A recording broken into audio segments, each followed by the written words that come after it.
Hello दोस्तों, एक बार फिर से स्वागत है आपका आरएम स्टडी पॉइंट में। आज हम शुरू करेंगे क्लास 8 हिस्ट्री का दूसरा अध्याय, व्यापार से साम्राज्य तक कंपनी की सत्ता स्थापित होती है। ये जो है व्यापार कैसे व्यापार करने के लिए आया और साम्राज्य तक अपनी कंपनी जो है वो सत्ता स्थापित कर लेता है। यहीं पर आपको प्लासी के युद्ध देखने को मिलेंगे। यहीं पर आपको जो है अंग्रेज़ों की जो आगमन है कैसे होती है। यहाँ पर औरंगज़ेब के बारे में आपको पढ़ने को मिलेंगे। सारे जो हैं यहाँ पर बहुत ही सारे फैक्ट बनते हैं। यहाँ से बार-बार क्वेश्चन जो है पूछा जाता है। ये चैप्टर जो है आपको बार-बार पढ़ना पड़ेगा। यहाँ से आपको 1 से 2 नंबर जो हर कॉम्पिटिशन एग्ज़ाम जहाँ से आपको बहुत सारे जो भी फैक्ट आपको देखने को ये इसमें मिलेंगे, इसमें 1 ना 2 क्वेश्चन आपको बहुत ही इम्पोर्टेंट मिलेंगे और बहुत ही बार पूछा गया क्वेश्चन यहाँ से आपको मिलेगा। तो चलिए शुरू करते हैं।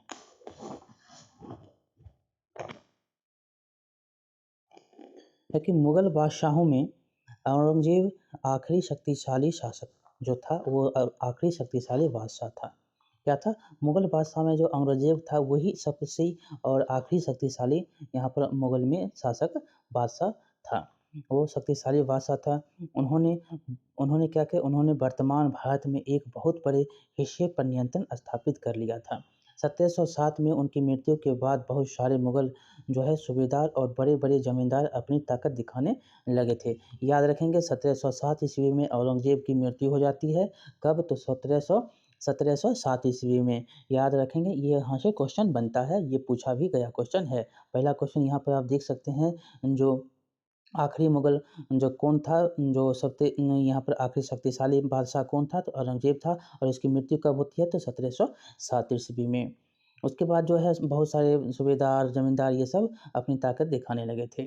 उन्होंने अपनी क्षत्रिय रियासतें कायम कर ली थी। जैसे-जैसे विभिन्न भागों में ताकतवर क्षत्रिय रियासतें सामने आने लगी, दिल्ली अधिक दिनों तक प्रभावी केंद्र के रूप में नहीं रह सकी और इसके बाद जो है दिल्ली प्रभावी रूप से केंद्र में नहीं रह सका था। आगे देखेंगे तो 18वीं सदी के उत्तरार्ध तक राजनीतिक क्षितिज पर अंग्रेज़ों के रूप में एक नई ताकत उभरने लगी थी। कब? 18वीं सदी के उत्तरार्ध में। क्या आप जानते हैं कि अंग्रेज़ पहले-पहले एक छोटी-सी व्यापारिक कंपनी के रूप में भारत आए थे और यहाँ के इलाकों पर कब्ज़े में उनकी ज़्यादा दिलचस्पी नहीं थी। तो फिर क्या ऐसा क्या कैसे हुआ कि एक दिन वे इस विशाल साम्राज्य के स्वामी बन गए? इस अध्याय में हम जो है पढ़ेंगे, देखेंगे कैसे ये हुआ। यहाँ एक चित्र में आपको दिखाया गया है, इस चित्र को आप याद रखेंगे और चित्र के माध्यम से याद रखेंगे और यहाँ से भी क्वेश्चन पूछे गए हैं। कैप्टन हडसन द्वारा बहादुर शाह जफ़र और उसके बेटों की गिरफ्तारी कौन किया? तो हडसन के द्वारा, ये कैप्टन जो है ये हडसन के द्वारा जो है इनके बेटे और बहादुर शाह जफ़र जो था अंतिम शासक जो था, उनको क्या किया? तो गिरफ्तार कर लिया। औरंगज़ेब के बाद कोई मुग़ल बादशाह इतना ताकतवर तो नहीं हुआ, लेकिन एक प्रतीक के रूप में मुग़ल बादशाहों का महत्व बना हुआ था। जब 1857 में ब्रिटिश शासन के विरुद्ध भारी विद्रोह हो गया, तो विद्रोहियों ने मुग़ल बादशाह बहादुर शाह जफ़र को अपना नेता बना लिया था। यहाँ पर क्वेश्चन एक पूछा गया है कि विद्रोहियों के द्वारा किनको बनाया गया था मुग़ल का जो है इन विद्रोहों का नेता किनको बनाया 1857 में? तो ये बहादुर शाह जफ़र थे जिनको अपना नेता बनाया। कौन? तो विद्रोहियों ने, जो 1857 के विद्रोही थे, उन्होंने क्या किया? तो ये जो है सबसे पहले बहादुर शाह जफ़र को अपना नेता बनाया था। जब विद्रोह कुचल दिया गया तो क्या-क्या कंपनी ने बहादुर शाह जफ़र को देश छोड़ने के लिए मजबूर कर दिया और जब विद्रोह खत्म हो गया, कुचल दिए गए 1857 में जो है विद्रोह जब समाप्त हो गया, तो क्या किया? तो बहादुर शाह जफ़र को देश छोड़ने के लिए मजबूर कर दिया गया और उनके बेटों को जफ़र के सामने ही मार डाला गया और उनके बेटे जो जफ़र के सामने ही उनको मार दिया गया था। ये बेटे जो हैं इनको जफ़र के सामने ही मार दिया गया था। ये याद रखेंगे कौन? तो अंग्रेज़ों ने क्या किया था? तो बहादुर शाह जफ़र को देश छोड़ने के लिए मजबूर किया था। कहाँ गए थे इनके बारे में भी हम पढ़ेंगे। लेकिन यहाँ पर आप याद रखेंगे कि इन्होंने 1857 में अपना नेता किनको चुना गया था? तो बहादुर शाह जफ़र को। यहाँ से भी क्वेश्चन आपको पूछा गया है। जहाँ-जहाँ से आपसे क्वेश्चन बनता है उनके बारे में भी हम बताते चलेंगे, उनके बारे में भी हम जानेंगे। तो चलिए इसे देखेंगे, तो यहाँ पर भी आपसे एक क्वेश्चन यहाँ पर देखा गया, केप ऑफ गुड होप को आप याद रखेंगे। यहाँ से अंग्रेज़ जो है यहाँ से ब्रिटिश से यहाँ से आते हुए यहाँ पर ऐसे आते हैं और यहाँ से भारत की ओर मुंबई और मद्रास इत्यादि जगहों पर वो पहुँचते हैं। कलकत्ता दिख रही है जो बंदरगाह जो हैं, यहाँ से केप ऑफ गुड से होते हुए सेंट हेलेना से होते हुए यहाँ पर ये आते हैं। ये जो आने वाले रास्ते थे, यहाँ से पूछा भी गया है जो किस रास्ते से आते थे तो केप ऑफ गुड होप आप याद रखेंगे। यहाँ पर आप देखेंगे पूर्व ईस्ट इंडिया कंपनी का आना, अब यहाँ से आपको बहुत सारे क्वेश्चन देखने को मिलेंगे, यहाँ से आप याद रखेंगे। सन 1600 ईस्वी में ईस्ट इंडिया कंपनी ने इंग्लैंड की महारानी एलिजाबेथ प्रथम से चार्टर अर्थात इजाज़तनामा हासिल किया। कब? तो ये भी क्वेश्चन पूछा गया है 1600 ईस्वी में। कब उन्होंने महारानी एलिजाबेथ प्रथम, ये भी पूछा गया किनके द्वारा दिया गया था चार्टर, तो महारानी एलिजाबेथ ये प्रथम थे। कौन थे? तो एलिजाबेथ प्रथम। कब? तो 1600 ईस्वी में। जिससे कंपनी को पूरब से व्यापार करने का एकाधिकार प्राप्त जो है एकाधिकार मिल गया। इस इजाज़तनामे का मतलब यह था कि इंग्लैंड की कोई और व्यापारिक कंपनी इस इलाका में ईस्ट इंडिया कंपनी से होड़ नहीं कर सकती, और इस का मतलब ये होता था जो यहाँ पर एकाधिकार मिल गया था, तो इसका मतलब होता था कि इंग्लैंड की जो इंग्लैंड थे, जो सिर्फ इंग्लैंड जो ही व्यापारिक कंपनी इस इलाका में ईस्ट इंडिया कंपनी से कोई होड़ नहीं करेगा। इंग्लैंड के छोड़ के कोई और इनसे और इंग्लैंड के सिवा जो है यहाँ पर कोई और नहीं आएगा। इस चार्टर के सहारे कंपनी समुद्र पार जाकर नए इलाकों को खंगाल सकती थी, और इस चार्टर से जो है कंपनी क्या करता था, जो समुद्र के पार जाता था वहाँ के चीज़ों को देखता था, उनको समझने की कोशिश करता था। ये सब उनका जो है इनका काम होने लगा, खंगाल सकती थी। वहाँ से सस्ती कीमत पर चीज़ें खरीद कर यूरोप में ऊँची कीमत पर बेच सकती थी। ये सब जो इजाज़तनामे में दिया गया था, ये जो है एक चार्टर उनके द्वारा दिया गया, महारानी एलिजाबेथ प्रथम के द्वारा दिया गया था। और आगे है कि कंपनी को दूसरी अंग्रेज़ व्यापारिक कंपनियों की प्रतिस्पर्धा का कोई भय नहीं था, और कंपनी को दूसरे कोई व्यापारिक अंग्रेज़ कंपनी यहाँ पर उससे प्रतिस्पर्धा नहीं कर सकता था, उनका कोई भय नहीं था। उस ज़माने में वाणिज्यिक कंपनियाँ मोटे तौर पर प्रतिस्पर्धा से बचकर ही मुनाफ़ा कमा सकती थी, और उस समय जो जो भी अर्थव्यवस्थाएँ होती थी वो जो है मोटे तौर पर क्या करती थी, प्रतिस्पर्धा से बचकर ही मुनाफ़ा कमाती थी। अगर कोई प्रतिस्पर्धा ना हो तभी वे सस्ती चीज़ें खरीद कर उन्हें ज़्यादा कीमत पर बेच सकती है। अगर प्रतिस्पर्धा हो जाएगा तो क्या हो जाएगा? हो जाएगा ये जो एक आदमी है, अब दूसरा कोई आ गया तो क्या हो जाएगा, प्रतिस्पर्धा हो जाएगा, इससे सस्ता हो जाएगा माल। लेकिन यहाँ पर क्या है, नहीं, यहाँ पर कोई प्रतिस्पर्धा नहीं था, यहाँ पर सस्ता आदमी खरीदता था और महँगे दामों में बेचता था। वाणिज्यिक क्या है, तो ऐसा व्यावसायिक उद्यम जिसमें चीज़ों को सस्ती कीमत पर खरीद, अभी हम बताए, जो सस्ती कीमत पर खरीद रहा है और ज़्यादा कीमत पर बेचकर, यानी मुख्य रूप से व्यापार के ज़रिए जो है मुनाफ़ा कमाया जाता है, वाणिज्यिक रूप से आप समझ सकते हैं। जो ऐसा व्यवसाय होता था जो सस्ती कीमत पर खरीदो और महँगे दामों में उसको बेच दो, ये जो है मुख्य रूप से मुनाफ़ा कमाने के लिए किया जाता था। लेकिन यह सारे दस्तावेज़ दूसरी यूरोपीय ताकतों को पूरब के बाज़ारों में आने से नहीं रोक सकता था, और यह जो दस्तावेज़ था दूसरे यूरोपीय ताकत के जो भी थे, जैसे फ्रांस आया तो फ्रांसीसी क्रांति हुआ, ये सब जो है कैसे डच आए, ये सब उसको नहीं रोक सकता था, ये एक फरमान इसमें नहीं ऐसा था। जब तक इंग्लैंड के जहाज़ अफ्रीका के पश्चिमी तट को छूते हुए केप ऑफ गुड होप का चक्कर लगाकर हिंद महासागर पार करते, तब तक पुर्तगालियों ने भारत के पश्चिमी तट पर अपनी उपस्थिति दर्ज करा ली थी। ये भी यहाँ से क्वेश्चन पूछा गया है कि किस रास्ते से अंग्रेज़ जो है अपनी जहाज़ को लेकर आता, तो ये जो है अफ्रीका के पश्चिमी तट, यहाँ से भी क्वेश्चन पूछा गया है। अभी अब आपको यहाँ पर दिख रहा है क्वेश्चन के रूप में, अफ्रीका के पश्चिमी तट जो है कौन है, तो केप ऑफ गुड होप के रास्ते जो है हिंद महासागर का चक्कर लगाते हुए वो आता। उससे पहले ही पुर्तगाली जो है अपनी उपस्थिति, कोलंबस जो है वहाँ पर आ चुका था। यहाँ पर वास्को डी गामा जो है वहाँ पर आ चुका था।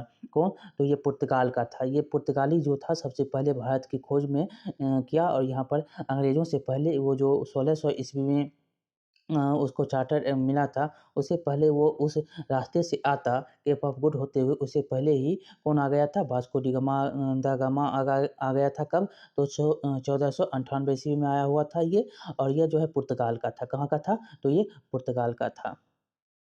करा ली थी। वह गोवा में अपना ठिकाना बना चुका था। ये भी क्वेश्चन पूछा गया है कि पुर्तगाल ने अपना ठिकाना कहाँ बनाया था, तो गोवा में, और सबसे पहले आया और सबसे बाद भी ये गया था। 1961 ईस्वी में इन्होंने भारत को छोड़ा, और सबसे पहले कब आया, तो 1498 ईस्वी में ये आया। पुर्तगाल के खोजी यात्री वास्को दा गामा ने ही 1498 में पहली बार भारत तक पहुंचने के इस तरह समुद्री मार्ग का पता लगाया था, और इन्होंने ही इस रास्ते को पता लगाया था। कौन, तो केप ऑफ गुड होप की रास्ते के जो पता जिन्होंने लगाया वो वास्को दा गामा था। 1498 ईस्वी में इन्होंने भारत की यात्रा की, और यहाँ पर कहाँ आया, तो गोवा में इन्होंने पश्चिमी तट पर वो अपनी उपस्थिति दर्ज करवाई थी। कालीकट बंदरगाह जो है यहाँ पर आपसे पूछा भी गया है। यहाँ पर आपको बारे में इसके बारे में बताया भी जाएगा, और यहाँ पर आपको इस चीज़ के बारे में बताया जाएगा कि उसके बाद कौन आया, अंग्रेज़ के बाद कौन आया, फ्रांस आया, डच आया, पुर्तगाली आए। उसके बाद जो है क्या-क्या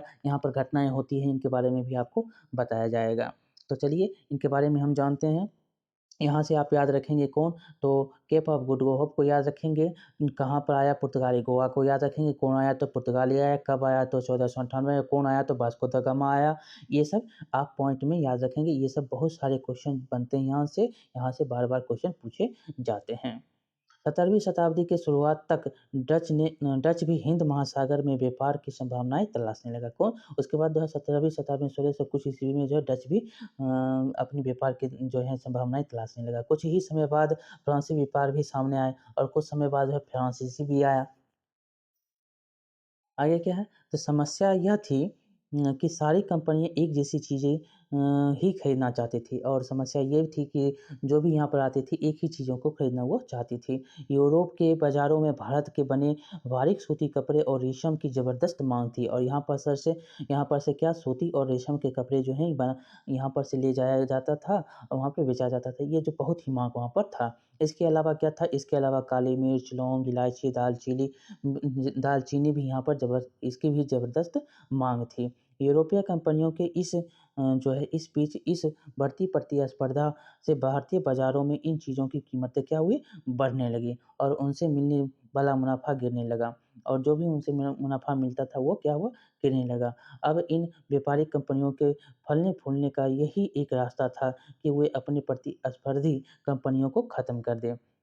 अब जो है यहाँ से लड़ाई शुरू होने लगती है, और यह जो है फलने एक कोई आगे आएगा, उसके लिए प्रतिस्पर्धा को ख़त्म करना है, उन कंपनियों को यहाँ से भगाना है, इसके बाज़ार को ख़त्म करना है, ये सब जो है शुरू होने लगा। लिहाजा बाज़ारों पर कब्ज़े की इस होड़ ने व्यापारिक कंपनियों के बीच लड़ाइयाँ की शुरुआत कर दी, और 17वीं शताब्दी और 18वीं सदी में जब भी मौका मिलता, कोई सी एक कंपनी किसी दूसरी कंपनी के जहाज़ को डुबो देती थी, और जब भी मौका मिलता था एक कंपनी दूसरी कंपनी के जहाज़ को क्या करती थी, डुबो देती थी, और रास्ते में रुकावटें खड़ी कर देती थी, और माल से लदे जहाज़ों को आगे बढ़ने से रोक देती थी। ये सब जो है कारनामे शुरू हो गए थे, प्रतिस्पर्धा जो शुरू हो गया था। आगे क्या है, जब व्यापार हथियारों की मदद से चल रहा था और व्यापारिक चौकियों को किलेबंदी के ज़रिए सुरक्षित रखा जाता था, और व्यापारिक जो है हथियारों की मदद से चल रहा था व्यापार, और व्यापारिक चौकियाँ जो है किलेबंदी के रूप से और सुरक्षित कर रखा जाता था।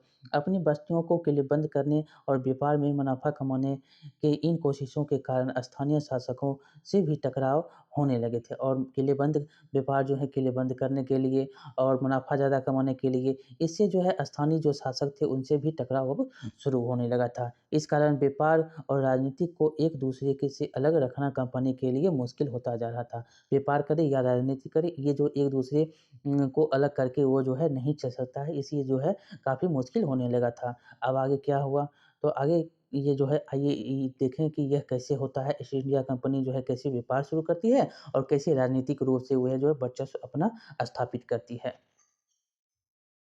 इसमें देखेंगे तो ईस्ट इंडिया कंपनी बंगाल में व्यापार शुरू करती है। कहाँ, तो बंगाल में व्यापार शुरू करती है। ईस्ट इंडिया कंपनी की जो है फैक्ट्री 1651 ईस्वी में हुगली नदी के किनारे शुरू हुई, और ये यहाँ से क्वेश्चन पूछा भी गया है, जो हुगली नदी के किनारे ईस्ट इंडिया इंग्लिश फैक्ट्री, जो पहली इंग्लिश फैक्ट्री कब शुरू हुई, तो 1651 ईस्वी में। कहाँ, बंगाल में।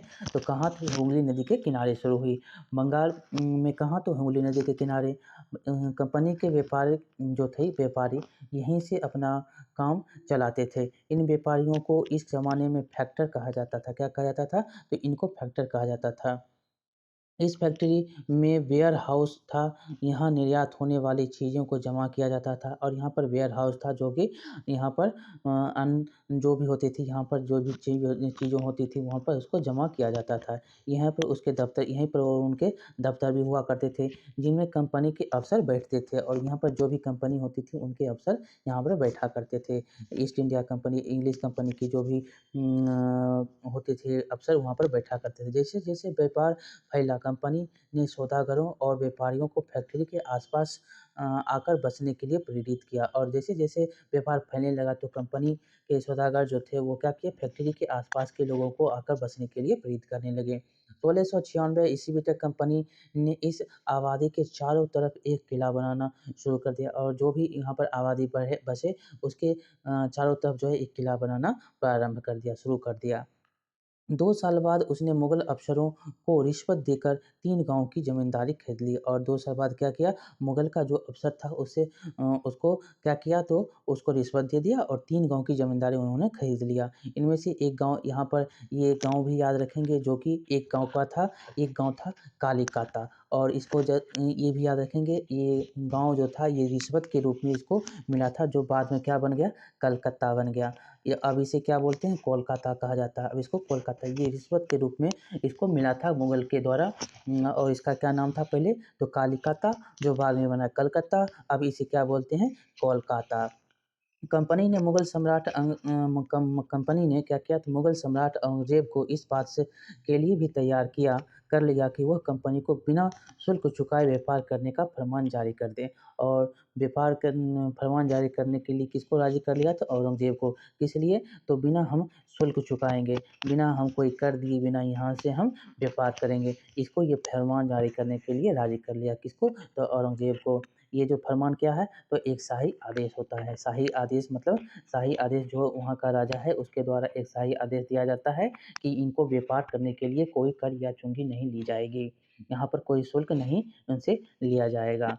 आगे क्या है, तो कंपनी ज़्यादा से ज़्यादा रियायतें हासिल करने के लिए पहले से ही मौजूद अधिकारियों का ज़्यादा से ज़्यादा फ़ायदा उठाने लगी और जो भी अधिकार उनको मिला था उनसे वो ज़्यादा से ज़्यादा क्या है, फ़ायदा उसको उठाने लगा।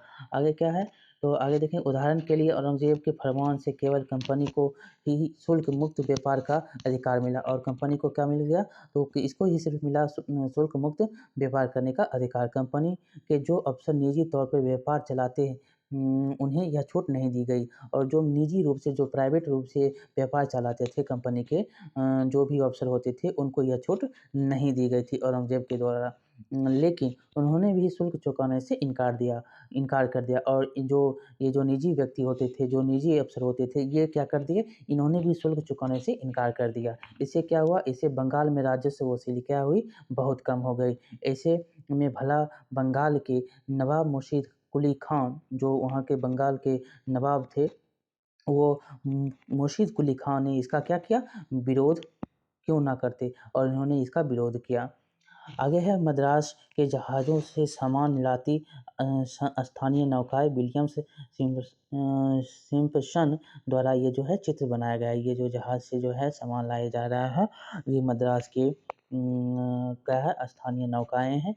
ये मद्रास की जो भी ये जो चित्र देख रहे हैं, यहाँ पर नौकाएँ जो सामान लाई जा रही हैं, जो भी सामान लाई जा रही हैं, इसके द्वारा जो है स्थानीय नौकाएँ से लाई जा रही है। आगे देखेंगे, तो व्यापार से युद्धों तक। अब व्यापार शुरू हो गए, अब युद्ध शुरू होते हैं। ये रॉबर्ट क्लाइव की तस्वीर है। यहाँ से भी इनके बारे में बहुत सारे क्वेश्चन पूछे गए हैं। आगे है, व्यापार से युद्धों तक। 18वीं सदी की शुरुआत में कंपनी और बंगाल के नवाबों का टकराव काफ़ी बढ़ गया। कब? 18वीं सदी में जो है बंगाल के नवाब और कंपनी में क्या हो गया, टकराव बढ़ गया। अंग्रेज औरंगज़ेब की मृत्यु के बाद बंगाल के नवाब अपनी ताकत दिखाने लगे।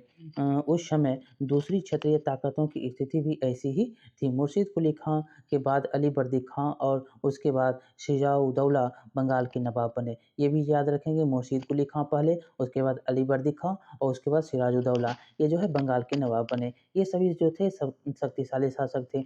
उन्होंने कंपनी की रियायतें देने से मना कर दिया और उन्होंने जो औरंगज़ेब के द्वारा मिलाया था, फरमान जारी किया था, रियायतें उनको दी गई थी, उसको जो देने से उन्होंने मना कर दिया।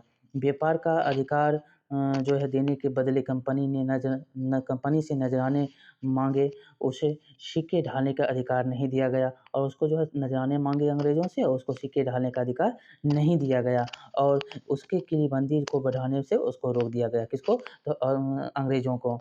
इसके द्वारा तो इन सिराजुद्दौला और मुर्शीद कुली खां के द्वारा कंपनी पर धोखाधड़ी का आरोप लगाते हुए उन्होंने दलील दी कि उसकी वजह से बंगाल सरकार की राजस्व की वसूली कम होती जा रही है और नवाबों की ताकतें जो है कमज़ोर पड़ती जा रही है। कंपनी टैक्स चुकाने को तैयार नहीं थी। उसके अफसरों ने अपमानजनक चिट्ठियां लिखी और नवाबों और उसके अधिकारों को अपमानित करने का प्रयास किया। यहाँ पर जो है क्या किया, तो अफ़सर जो उनके थे वो अपमानजनक चिट्ठी लिखे और नवाब और उनके अधिकारियों को अपमानित करने का प्रयास करने लगा। आगे देखेंगे तो कंपनी का कहना था कि स्थानीय अधिकारियों की बेतुकी मांगों से कंपनी का व्यापार तबाह हो रहा है और कंपनी जो है ये कहने लगी कि स्थानीय जो अधिकारी था उनकी बेतुकी मांगों से क्या होने लगा, कंपनी का जो व्यापार है वो तबाह होने लगा है।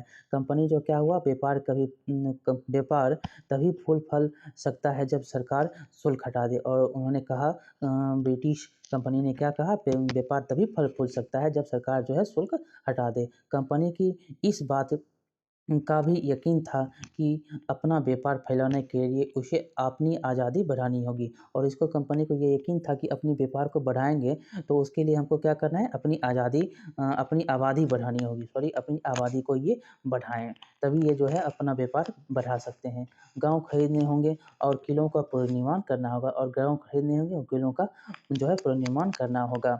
ये टकराव दिनों दिन गंभीर होते गए। अंततः इन टकरावों की परिणति जो है पलासी के प्रसिद्ध युद्ध के रूप में हुई और इसके बाद जो है पलासी युद्ध हो जाता है। इन टकराव व्यापारियों के टकराव के कारण जो है पलासी युद्ध का जो है शुरुआत होती है। यहाँ पर कठपुतली किसे कहते हैं? यह एक खिलौना होता है जिसे आप धागों के सहारे अपने हिसाब से नचाते हैं। ये जो एक खिलौना होता है कठपुतली के रूप में यहाँ समझ सकते हैं, एक कठपुतली है, एक धागा के रूप में आप इसको नचा रहे हैं, इसके धागा के रूप में। जो व्यक्ति किसी और के इशारे पर चलता है उसे भी मजाक उड़ाने के लिए जो है अक्सर कठपुतली कहा जाता है और जो भी व्यक्ति है किसी के इशारों से चल रहा है उसको मजाक के रूप में कठपुतली का जो है नाम दिया जाता है। अब है पलासी युद्ध। यहाँ से भी बहुत सारे क्वेश्चन पूछे गए हैं, ऊपर भी आपसे पूछा गया क्वेश्चन है और यहाँ से भी आपसे बहुत सारे क्वेश्चन यहाँ से बनते हैं, यहाँ से पूछे गए हैं। युद्ध में हम शुरू करते हैं तो 1756 में अली वर्दी खां की मृत्यु के बाद सिराजुद्दौला बंगाल के नवाब बने। किसकी मृत्यु के बाद? अली वर्दी खां की मृत्यु के बाद। कब मरा? तो 1756 ईस्वी में इसकी मृत्यु हो गई और उसके बाद कौन बना? तो सिराजुद्दौला बना। ये जो है उसके बाद बनता है और कंपनी को सिराजुद्दौला की ताकत से काफ़ी भय था और कंपनी को सिराजुद्दौला की ताकत से उसको भय होने लगा। किसको? तो कंपनी को। सिराजुद्दौला को जो है वो चाहता था कि सिराजुद्दौला की जगह कंपनी एक ऐसा कठपुतली नवाब चाहती थी जो उसे व्यापारिक रियायतें और अन्य सुविधाएं आसानी से देने में कोई आनाकानी नहीं करने। कौन चाहता था? तो कंपनी चाहता था। कंपनी ने प्रयास किया कि सिराजुद्दौला के द्वंद्वियों में से किसी एक को नवाब बना दिया जाए और इन्होंने प्रयास भी किया जो सिराजुद्दौला के जो भी प्रतिद्वंदी हैं उनके जगह जो है उनको नवाब बना दिया जाए। किनको बनाया जाए? जो सिराजुद्दौला के प्रतिद्वंदी हैं।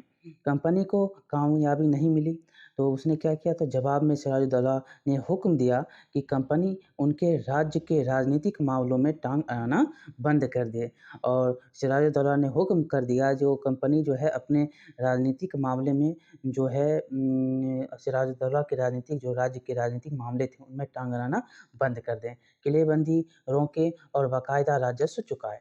और ये सिराजुद्दौला के फरमान थे। उन्होंने ये हुक्म दे दिया जो कंपनी जो है किलाबंदी को रोक दे, कंपनी जो है राजनीतिक मामले में टांग अड़ाना बंद कर दे और राजस्व जो है वो चुकाए। जब दोनों पंच पीछे हटने को तैयार नहीं हुए तो क्या किया, जब दोनों ना अंग्रेज मानने को तैयार हुआ ना सिराजुद्दौला मानने को तैयार हुआ नहीं हुए तो अपने 30,000 सिपाहियों के साथ नवाब ने कासिम बाजार में स्थित इंग्लिश फैक्ट्री पर हमला बोल दिया। उसके बाद क्या किया, जो 30,000 सिपाही के साथ जो नवाब क्या किया, तो कासिम बाजार में इंग्लिश फैक्ट्री जो थी उस पर उन्होंने हमला बोल दिया। नवाब की फौजों ने कंपनी के अफसरों को गिरफ्तार कर लिया और नवाब की जो फौज थे उन्होंने क्या किया, कंपनी के जो भी अफसर थे उनको गिरफ्तार कर लिया और गोदाम में ताला डाल दिया। अंग्रेज़ों के हथियार छीन लिए गए और अंग्रेज़ जहाज़ों को घेरे में ले लिया गया और अंग्रेज़ को के जो भी जहाज़ थे उनको घेरे में ले लिया गया। गोदाम को बंद कर दिया गया, अफसर को गिरफ्तार कर लिया गया और कासिम बाज़ार में जो इंग्लिश फैक्ट्री थी वहाँ पर उन्होंने हमला किया। कितने सिपाहियों के साथ? तो 30,000 सिपाहियों के साथ।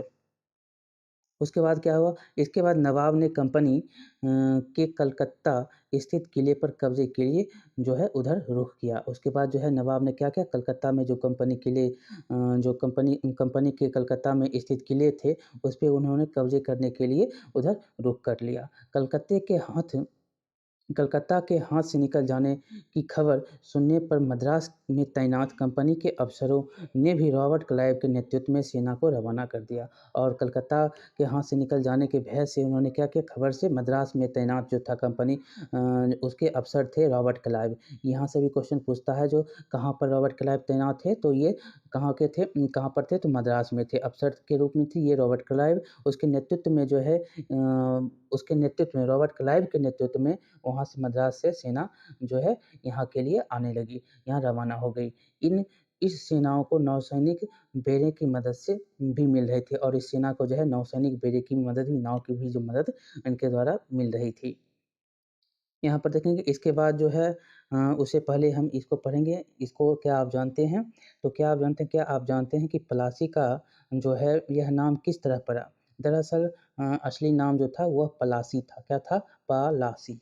ये जो असली नाम था पलासी था, जिसे अंग्रेज़ों ने बिगाड़ कर पलासी बना दिया, पलासी कर दिया। इस जगह को पलासी यहाँ पाए जाने वाले पलास के फूलों के कारण जो है कहा जाता है। यहाँ से भी क्वेश्चन पूछा गया है। पलास की खूबसूरत लाल फूलों से गुलाल बनाया जाता है और जिसका होली पर इस्तेमाल होता है और पलास के खूबसूरत जो फूल होते हैं लाल होते हैं, इससे क्या बनाया जाता है? गुलाल बनाया जाता है, जिसका इस्तेमाल कहाँ पर होता है? तो होली में किया जाता है। ये पलास के कारण ही इसका नाम जो था पलासी था और पलासी का अंग्रेज़ों ने क्या किया? पलासी बना दिया। ये देखेंगे तो ये चित्र के माध्यम से यहाँ पर कुछ दिखाया गया है, तो चित्र में दिखाया गया है कि महान्यायालय कक्ष है ये, East India House Leadenhall Street के ये जो चित्र दिखाया गया है इस ईस्ट इंडिया कंपनी के कोर्ट ऑफ प्रोपराइटर्स की लंदन स्थित लेडन हॉल स्ट्रीट पर बने ईस्ट इंडिया हाउस में बैठक होती थी। यह ऐसी चित्र जो है एक सभा का चित्र ये यहाँ पर दिखाया गया है। आगे देखेंगे जब वहाँ पर से हुआ मद्रास से चला सैनिक रॉबर्ट क्लाइव के नेतृत्व में, तो नवाब के साथ लंबे समय तक सौदेबाजी चली और नवाब के साथ इधर जो है लंबे समय तक सौदेबाजी चलती रही। आखिरकार 1757 ईस्वी में रॉबर्ट क्लाइव ने प्लासी के मैदान में सिराजुद्दौला के खिलाफ कंपनी की सेना का नेतृत्व किया। कब? 1757 ईस्वी में रॉबर्ट क्लाइव ने प्लासी के मैदान में सिराजुद्दौला के खिलाफ कंपनी की सेना का नेतृत्व किया। ये भी क्वेश्चन यहाँ से पूछता है जो कंपनी का नेतृत्व किसने किया, तो रॉबर्ट क्लाइव ने किया और यह जो है 1757 में प्लासी का युद्ध पूछता है कब हुआ था? 1757 में हुआ था और किसके किसके बीच हुआ था? सिराजुद्दौला और रॉबर्ट क्लाइव के बीच में हुआ था, कंपनी के बीच में हुआ था। कंपनी का जो है नेतृत्व किसने किया था? तो रॉबर्ट क्लाइव ने किया था। नवाब सिराजुद्दौला की हार का एक बड़ा कारण उसके सेनापतियों में से एक सेनापति जो था मीर जाफ़र की कारगुजारियों भी थी और मीर जाफ़र ने क्या किया था? अंग्रेज़ों से मिल गया था, उनको जो है गद्दी पाने के लोभ से जो है रॉबर्ट क्लाइव ने अपने ओर मिला लिया था। तो इस प्रकार जो है सिराजुद्दौला की मृत्यु हो जाती है और वो हार जाता है 1757 के प्लासी के युद्ध में क्या इसका कारण था? तो उसका जो सेनापति था उसका नाम था मीर जाफ़र, उसकी कारगुजारी थी वो धोखा दे दिया था। मीर जाफ़र की टुकड़ियों ने इस युद्ध में हिस्सा नहीं लिया था और यहाँ पर जो है मीर जाफ़र को जो टुकड़ी थी उन्होंने इस युद्ध में हिस्सा नहीं लिया था। रॉबर्ट क्लाइव ने यह कहकर उसे अपने साथ मिला लिया था कि सिराजुद्दौला को हटाकर मीर जाफ़र को नवाब बना दिया जाएगा और यहाँ पर जो है मीर जाफ़र को उसने क्या किया अपने साथ मिला लिया और सिराजुद्दौला ने ये उसको नहीं पता था कि ये युद्ध में नहीं भाग ले रहा है, उसकी धोखाधड़ी से सिराजुद्दौला की इसमें मृत्यु भी हो जाती है। और इस प्रकार से रॉबर्ट क्लाइव ने क्या किया था, तो मीर जाफ़र को अपने तरफ किस लिए वहाँ पर अपने साथ ले आया, तो उसको नवाब बना देगा। आगे है संपन्नता का आश्वासन।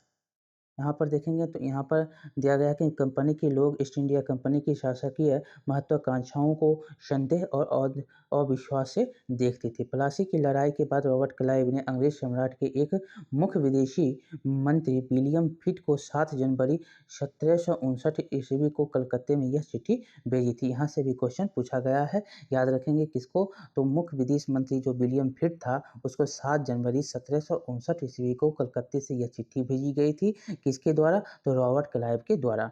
लेकिन इतनी विशाल सत्ता, यहाँ पर लिखा गया है कि लेकिन इतनी विशाल सत्ता एवं वाणिज्यिक कंपनी के लिए बहुत बड़ी बात होगी। मैं खुद यह सोच कर अभिभूत हूँ कि इस समृद्ध रियासतों पर पूरा कब्जा हासिल करने में कोई परेशानी नहीं आएगी। अब मैं यह फैसला जो है आप पर छोड़ता हूँ कि क्या सालाना 20 लाख स्टर्लिंग की आमदनी और 3 प्रांतों का कब्जा कोई ऐसी चीज़ है जिस पर इतना शोर मचाना उचित होगा। ये जो कथन है बार-बार पूछा गया क्वेश्चन है, यहाँ से किसके द्वारा लिखा गया है और किनको भेजा गया है, यह भी पूछा गया क्वेश्चन है। आगे है प्लासी की जंग के बाद क्या होता है, प्लासी की जंग इसलिए महत्वपूर्ण मानी जाती है क्योंकि भारत में यह कंपनी की बड़ी जो बहुत ही पहली जीत थी, ये कंपनी की पहली बड़ी जीत थी। प्लासी की जंग के बाद सिराजुद्दौला को मार दिया गया, ये जो है उसको मार दिया गया और मीर जाफ़र नवाब बना। कंपनी जो है अभी भी शासन की जिम्मेदारी संभालने के लिए तैयार नहीं थी। उसका मूल उद्देश्य तो व्यापार को फैलाना था। अगर यह काम स्थानीय शासकों की मदद से बिना लड़ाई लड़े ही किया जा सकता था, तो किसी राज्य को सीधे अपने कब्जे में लेने में क्या ज़रूरत थी। कंपनी जो है अभी भी अपना जो है जिम्मेदारी पूर्ण रूप से कंपनी अपने शासन की जिम्मेदारी जो है अभी भी तैयार नहीं था संभालने के लिए। वो यह सोचने में था लगा हुआ था कि कुछ किए भी बिना ही वो जो है अपने राज्य को, अपने शासन को, व्यवस्था को बिना लड़ाई लड़े ही फैला सकता है, कब्जे कर सकता है, तो इसकी ज़रूरत क्या है, शासन करने की ज़रूरत क्या है। उसका मुख्य जो कारण क्या था, व्यापार करना था, उसको व्यापार को बढ़ाना था। कंपनी जल्दी ही कंपनी को एहसास होने लगा कि यह रास्ता भी आसान नहीं है और जल्दी ही कंपनी को ये भी लगने लगा कि ये भी रास्ता जो है आसान नहीं है कि बिना शासन संभाले ही अपने व्यापार को बढ़ाएँ। कठपुतली नवाब भी हमेशा कंपनी के इशारों पर नहीं चलते थे। आखिरकार उन्होंने भी अपनी प्रजा की नज़र में सम्मान पाने और संप्रभुता का दिखावा करना पड़ता था। जो भी कठपुतली के रूप में मीर जाफ़र बना, वो भी चाहता था कि क्या हम समाज को सम्मान के रूप में अपने अपने आप को सम्मान दें, समाज में सम्मान पाएँ, संप्रभुता को दिखाना वो भी चाह रहा था। कौन? तो मीर जाफ़र के रूप में यहाँ पर आप समझ सकते हैं। तो फिर कंपनी क्या करती? फिर कंपनी ने क्या किया, जब मीर जाफ़र ने कंपनी का विरोध किया, तो कंपनी ने उसे हटाकर मीर कासिम को नवाब बना डाला। यहाँ याद रखेंगे बार-बार यहाँ से क्वेश्चन पूछा जाता है, पहली बार मीर जाफ़र बना, उसके बाद मीर कासिम बना, फिर मीर जाफ़र बनता है। यहाँ पर आप याद रखेंगे। क्या होता है, जब कंपनी का विरोध उन्होंने करने लगा, कौन किया, तो मीर जाफ़र ने, तो उसको हटाया। फिर क्या किया, तो मीर कासिम को उन्होंने नवाब बना दिया। कंपनी ने क्या किया, तो मीर कासिम को नवाब बना दिया। जब मीर कासिम परेशान करने लगा, तो बक्सर की लड़ाई 1764 ईस्वी में उसको जो है भी हराना पड़ा और मीर कासिम के जो है परेशान करने लगा। जो बक्सर की लड़ाई होती है 1764 ईस्वी में, ये भी पूछता है बक्सर की लड़ाई कब होती है, तो 1764 ईस्वी में। यहाँ पर मीर कासिम को याद रखेंगे, इधर दौला याद रखेंगे और यहाँ पर जो है एक मुग़ल शासक था उसको भी याद रखेंगे। इन तीनों के द्वारा जो है बक्सर की लड़ाई होती है उसके बारे में ही आपको पढ़ाया जाएगा, यहाँ पर जानकारी दी जाएगी।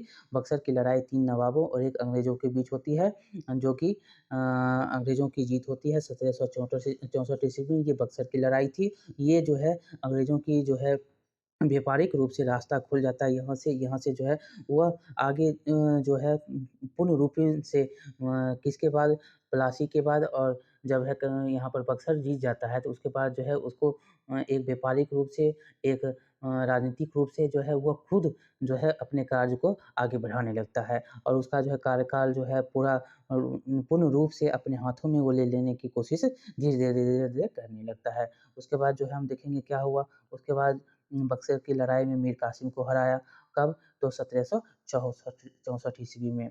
उसे बंगाल से बाहर कर दिया गया और उसे बंगाल से बाहर कर दिया गया। मीर जाफ़र को दोबारा नवाब बनाया गया। यहाँ पर याद रखेंगे, यहाँ पर से आप याद रखेंगे जो मीर जाफ़र पहले बनता है कंपनी के तरफ से नवाब, फिर जो है कंपनी क्या करता है मीर जाफ़र को हटाकर मीर कासिम को बनाता है। मीर कासिम फिर क्या करता है परेशान करने लगता है तो बक्सर की लड़ाई होती है 1764 ईस्वी में, उसको हरा देता है तो फिर बनता है क्या मीर कौन?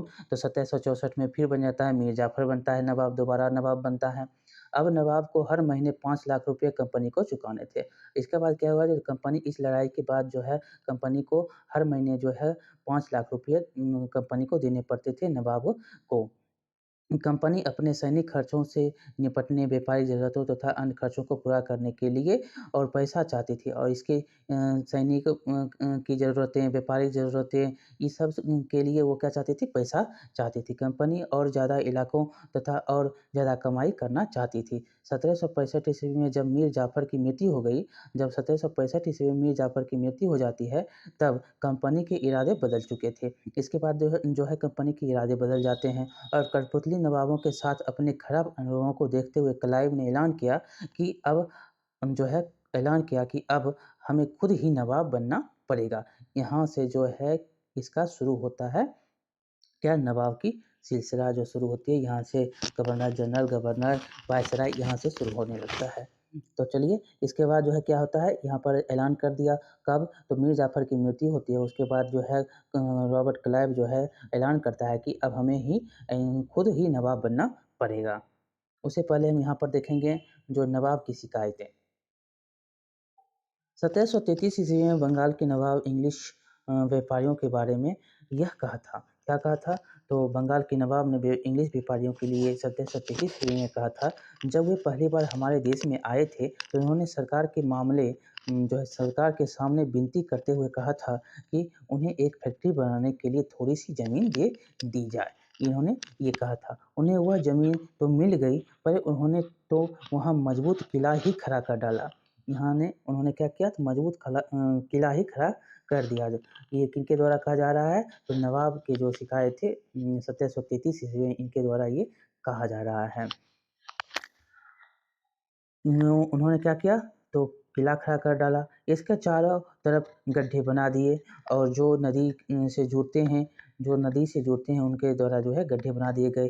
दीवारों पर उन्होंने ना जाने कितने तोपें तैनात कर दी हैं। उन्होंने बहुत सारे सौदागरों और अन्य लोगों को अपने मातहत रहने के लिए तैयार कर लिया है और वह 1 लाख रुपए राजस्व वसूल कर रहे हैं। वे असंख्य औरतों और मर्दों को अपने ही देश में गुलाम बनाकर लूट-खसोट कर रहे हैं। ये नवाबों का जो है क्या था शिकायत थी। यहाँ पर क्या होगा जब उसकी मीर जाफ़र की मृत्यु हो जाती है उसके बाद की कहानी शुरू करते हैं तो यहाँ पर देखेंगे आखिरकार 1765 ईस्वी में मुग़ल सम्राट ने कंपनी को ही बंगाल प्रांत का दीवान नियुक्त कर दिया और यहाँ पर 1765 ईस्वी में मुग़ल सम्राट ने कंपनी को ही बंगाल प्रांत का दीवान नियुक्त कर दिया। दीवानी मिलने के कारण कंपनी को बंगाल के विशाल राजस्व संसाधनों पर नियंत्रण मिल गया था। इस तरह कंपनी की एक पुरानी समस्या हल हो गई थी। 18वीं सदी की शुरुआत से ही भारत के साथ उसका व्यापार बढ़ता जा रहा था, लेकिन उससे भारत में ज़्यादातर चीज़ें ब्रिटेन से लाए गए सोने और चांदी के बदले में खरीदनी जो है पड़ती थी और जो है सोना चांदी लाते थे उससे जो है ज़्यादा व्यापार करना पड़ता था। इसकी वजह से इसकी वजह ये थी कि उस समय ब्रिटेन के पास भारत में बेचने के लिए कोई चीज़ें नहीं थी। प्लासी की जंग के बाद ब्रिटेन से सोने की निकासी कम होने लगी और बंगाल की दीवानी मिलने के बाद ब्रिटेन से सोना लाने की ज़रूरत ही नहीं रही और ब्रिटेन से जो सोना आते थे वो अब लाने की ज़रूरत नहीं रही। अब भारत से ही होने वाले आमदनी के सहारे ही कंपनी अपने खर्चे चला सकती थी और भारत से जो भी आमदनी होती थी उनसे वो खर्चे चलाने लगी थी।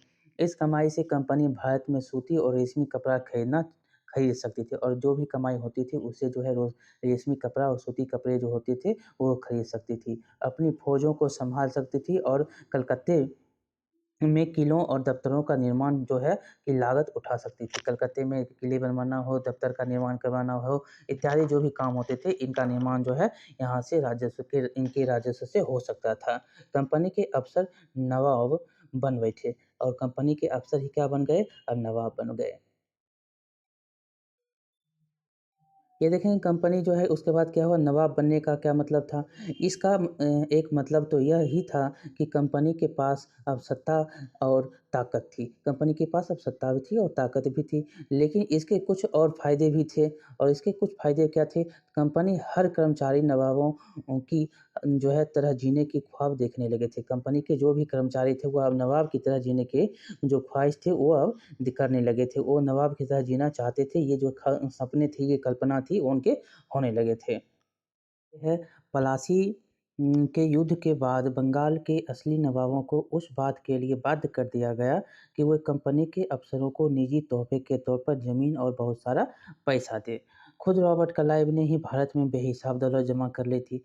1743 में जब वह इंग्लैंड से मद्रास, जो कि अब चेन्नई है, में आया था तो उसकी उम्र कितनी थी? 18 वर्ष। कब आया? 1743 में। कहाँ आया? तो मद्रास में। क्या अब है वो? चेन्नई है। चेन्नई के नाम से उसको अब जानते हैं। 1767 में जब वह 2 बार गवर्नर बनने के बाद हमेशा के लिए भारत से रवाना हुआ, तो उसकी दौलत जो थी 4,11,102 पाउंड के बराबर थी। मतलब 4,01,102 पाउंड के बराबर थी। दिलचस्प बात यह है कि गवर्नर के अपने दूसरे कार्यकाल में अपने उसके दूसरे जो कार्यकाल थे, उसे अपनी कंपनी के भीतर फैले भ्रष्टाचार को ख़त्म करने के लिए काम सौंपा गया था और उसके अकूत दौलत थी, उसके बाद ही उसको जो है भ्रष्टाचार उसके कंपनी में हुए थे, उसको समाप्त करने के लिए दूसरे कार्यकाल में उसको भेजा गया था। लेकिन 1772 में ब्रिटिश कंपनी जो थी, ब्रिटिश संसद में उसे खुद भ्रष्टाचार के आरोप में अपनी सफाई देनी पड़ी। कब? 1772 ईस्वी में ब्रिटिश संसद में उसे खुद भ्रष्टाचार के आरोप में उसको सफाई देनी पड़ी थी। सरकार को जो उसकी अकूत संपत्ति के स्रोत संदेहास्पद लगे थे। उसके जो संपत्ति उससे वो जो था एक संदेह के रूप में उनको लगा कि नहीं ये भ्रष्टाचार किया है। उसे भ्रष्टाचार आरोप से तो बरी कर दिया गया, लेकिन 1774 में उसने आत्महत्या कर ली और ये भी पूछा गया है कि किसने जो है अपनी आत्महत्या कर ली थी, तो 1774 ईस्वी में रॉबर्ट क्लाइव ने। कब? तो 1774 ईस्वी में अपनी आत्महत्या जो है खुद वह आत्महत्या कर ली थी, उसने आत्महत्या कर ली थी। इसके कार्यकाल को आप याद रखेंगे 1743 में वो आया था, 1743 में कहाँ? तो इंग्लैंड से मद्रास, जो कि अब चेन्नई है। कितनी उम्र थी? 18 वर्ष थी। 2 बार वह गवर्नर रहा 1765 से 67 और 57 से लेकर 60 तक जो है वो गवर्नर रहा था। 1765 से 70 और 57 से 60 इसका कार्यकाल याद रखेंगे और यह जो है 1772 ईस्वी में इसमें संसद में जो है भ्रष्टाचार के लिए एक भ्रष्टाचार का आरोप लगा था ब्रिटिश संसद में और वह जो बरी हो गया, लेकिन 1774 ईस्वी में उसकी जो है वो खुद वह मर गया, आत्महत्या कर लिया। आगे है क्लाइव खुद को कैसे देखता था? इसको हम पहले पढ़ लेते हैं, इसके बाद हम क्लाइव को खुद कैसे देखता था इसके हम पढ़ेंगे। यहाँ पर देखें कंपनी के सभी अफ़सर क्लाइव की तरह दौलत इकट्ठा नहीं कर पाए। बहुत सारी बीमारियों और लड़ाइयों के कारण कम उम्र में ही मौत का निवाला हो बन गए। इसके अलावा उन सभी को भ्रष्ट और बेईमान मानना भी सही नहीं होगा। उनमें से बहुत सारे अफ़सर साधारण परिवार से आए थे। उनकी सबसे बड़ी इच्छा बस यही थी कि वे भारत में ठीक-ठाक पैसे कमाएँ और ब्रिटेन लौटकर आराम की ज़िंदगी बसर करें। जो जीते जी धन-दौलत लेकर वापस लौटे, उन्होंने वहाँ आलीशान जीवन जिया। उन्हें वहाँ के लोग नवाब कहते थे और वहाँ जो यहाँ से जाते थे, उनको वहाँ पर लोग क्या बोलते थे? नवाब बोलते थे। यहाँ भारतीय शब्द नवाब का यहाँ पर क्या था शब्द? यहाँ भारतीय शब्द नवाब का ही अंग्रेज़ी संस्करण बन गया था और वहाँ पर जब अंग्रेज़ वहाँ पर पहुँचते थे, अपने ब्रिटेन पहुँच जाते थे, तो वहाँ पर जो है उनको नवाब और यह जो है शब्द क्या है? नवाब, नवाब से ही यह अंग्रेज़ी शब्द बना हुआ है। उन्हें लोग अक्सर नए अमीरों और सामाजिक हैसियत में रातों-रात ऊपर आने वाले लोगों के रूप में देखते थे। नाटकों और कार्टूनों में मज़ाक उड़ाया जाता था। इनको नाटक और कार्टून में भी मज़ाक उड़ाया जाता था। यहाँ देखेंगे क्लाइव को खुद को कैसे देखता था। क्लाइव खुद कैसे देखता था? तो संसद की एक समिति के सामने सुनवाई के दौरान क्लाइव ने कहा था कि प्लासी की लड़ाई के बाद उसने ज़बरदस्त संयम का परिचय दिया। आइए देखते हैं उन्होंने क्या कहा। ये जो कोर्ट के रूप में आपसे पूछा जाता है, यहाँ से आपसे जो उन्होंने वक्तव्य दिए हैं उनके बारे में भी पूछा जाता है क्लाइव के, जो कौन-कौन से शब्द उन्होंने बोले हैं। उस स्थिति को जो है क्लाइव ने क्या कहा? उस स्थिति की कल्पना कीजिए जहाँ प्लासी की जीत ने मुझे लाकर खड़ा कर दिया था। उस स्थिति की कल्पना करने के लिए कहता है जहाँ पर प्लासी की जीत ने मुझे जो वहाँ पर लाकर खड़ा कर दिया। एक ताकतवर राजा मेरे इशारों पर चल रहा था। एक संपन्न शहर मेरी दया पर था। उसके सबसे दौलतमंद महाजन मेरी एक-एक मुस्कुराहट के लिए एक-दूसरे की गिरेबान खींच रहे थे। मैं ऐसे खजानों के बीच से गुज़र रहा था, जो सिर्फ़ मेरे लिए खुले हुए थे। ये सब जो है यहाँ से पूछे जा सकते हैं, इनको याद रखना है, क्लाइव के द्वारा कहे गए शब्द हैं। और एक तरफ सोना और दूसरी तरफ जवाहरात थे, तो दूसरे अध्यक्ष महोदय, मैं अपने इस संयम को देखकर खुद हैरान हूँ। इन्होंने कहा था इनके बारे में ये जो शब्द हैं, ये किनके हैं? रॉबर्ट क्लाइव के शब्द हैं। ये सुनवाई के दौरान संसद में जब सुनवाई हो रही थी एक समिति के सामने, उन्होंने ये जो प्लासी की लड़ाई के जो उन्होंने क्या संयम दिखाए, क्या संयम का परिचय दिया, उन्होंने जो देखा, उन्होंने क्या कहा, उनके बारे में ये लाइन थे। ये आपको याद रखना, ये यहाँ से कुछ शब्द लेकर आपसे पूछे भी जा सकते हैं और पूछे भी गए हैं। आप क्वेश्चन को देखेंगे तो आपको ये मिल जाएँगे। कंपनी का फैलता शासन। यदि हम 1757 से लेकर 1857 के बीच ईस्ट इंडिया कंपनी के द्वारा भारतीय राज्यों पर कब्जे की प्रक्रिया को देखें तो बहुत महत्वपूर्ण बातें सामने आती हैं। क्या-क्या आती हैं सामने बातें? तो आप उसको देखेंगे। किसी अनजान इलाके में कंपनी ने सीधे सैनिक हमला पराया जो है नहीं किया। उसने किसी भी भारतीय रियासत का अधिग्रहण करने से पहले विभिन्न राजनीतिक, आर्थिक और कूटनीतिक साधनों का इस्तेमाल किया और जो भी जहाँ भी वो अधिग्रहण कर रहा था वहाँ पर राजनीतिक, आर्थिक, कूटनीतिक रूप से वो जो है अपना वर्चस्व आगे बढ़ा रहा था।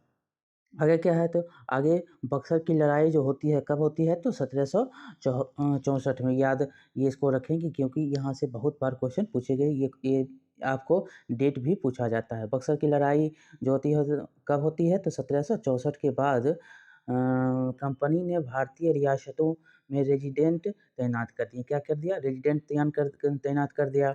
ये कंपनी के राजनीतिक या व्यावसायिक प्रतिनिधि होते थे।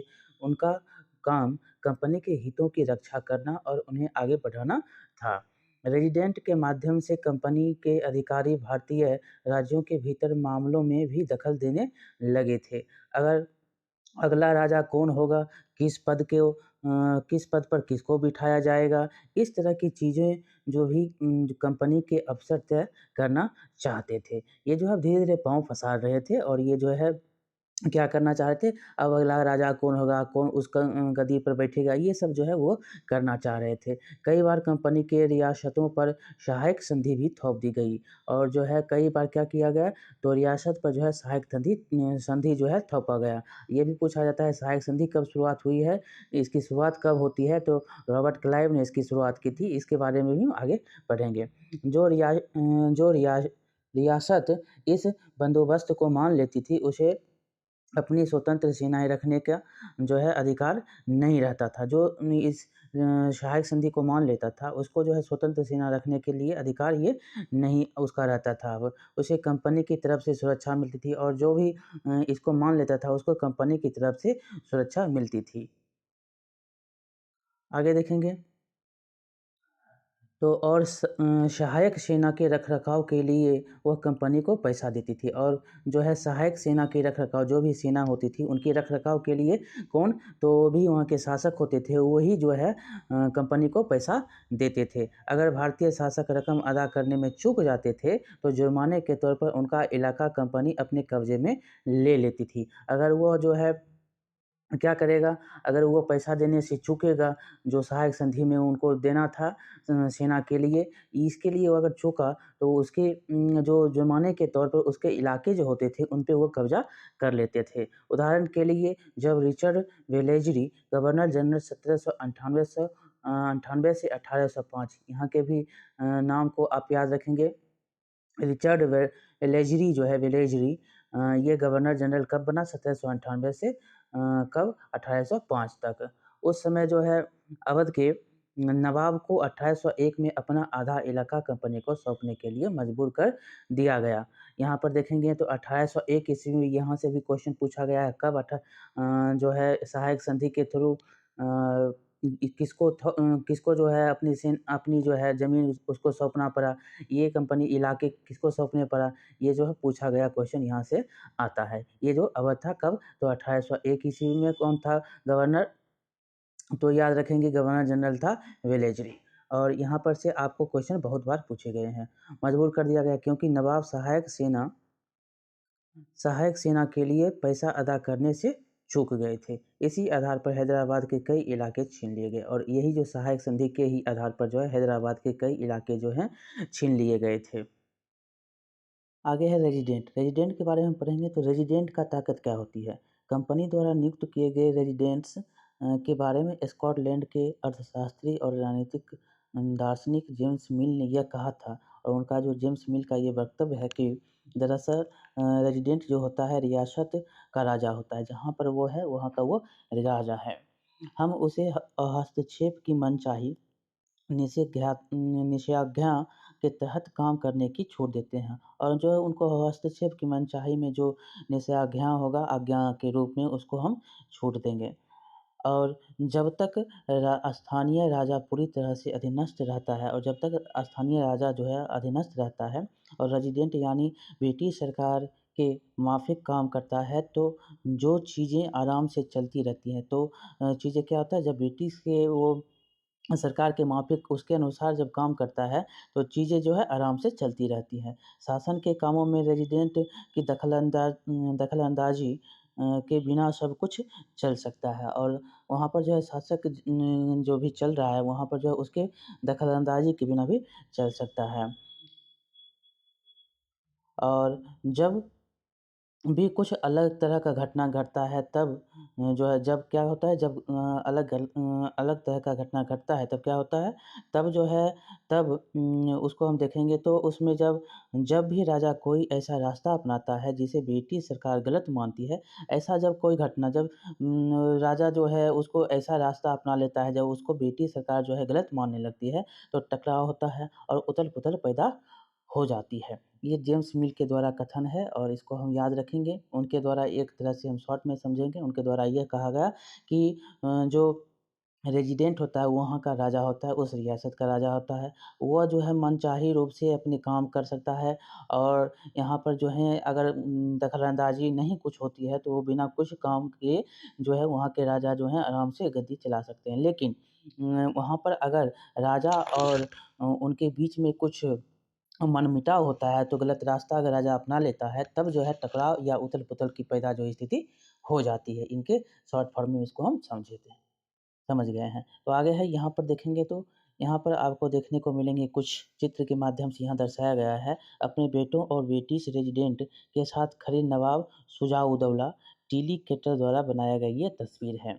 और यहाँ पर बक्सर की लड़ाई के बाद संधियों के फलस्वरूप नवाब शुजा-उद-दौला से ज़्यादातर अधिकार छीन गए थे। यहाँ लेकिन क्या है लेकिन यहाँ पर जो है रेजिडेंट के सामने अपनी चिर परिचित शाही शान-ओ-शौकत के साथ दिखाई दिया गया है यहाँ पर इनके चित्र में।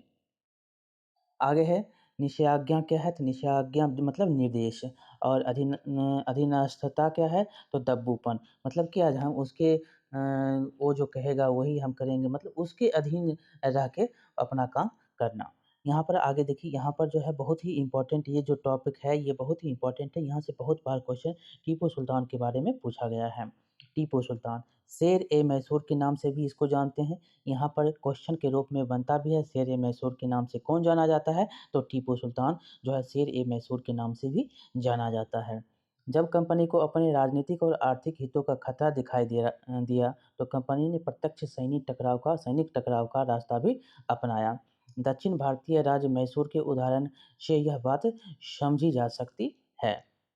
देखिए हैदर अली का जो काल है कितना है 1761 से लेकर शासन काल इसका 1761 से लेकर 82 तक। ये भी क्वेश्चन यहाँ से आपको पूछा गया है। शासन काल इसका कितना है 1761 से 82 तक 1761 से 82 तक जो है 1782 तक हैदर अली का काल है और उनके विख्यात पुत्र टीपू सुल्तान और हैदर अली के पुत्र कौन हुए टीपू सुल्तान। ये भी क्वेश्चन पूछा गया है टीपू सुल्तान के पिताजी का नाम और हैदर अली के पुत्र का नाम जो है इस ऐसे करके क्वेश्चन पूछा जाता है। यहाँ पर देखिए टीपू सुल्तान शासनकाल कब से तो जब हैदर अली की मृत्यु हो जाती है 1782 ईस्वी में वहाँ से लेकर 1782 से लेकर और 1799 तक इसका शासनकाल रहता है। जिसे शक्तिशाली शासकों के नेतृत्व में मैसूर काफ़ी ताकतवर हो चुका था और शक्तिशाली शासकों के नेतृत्व में जो था मैसूर बहुत ही ताकतवर हो चुका था।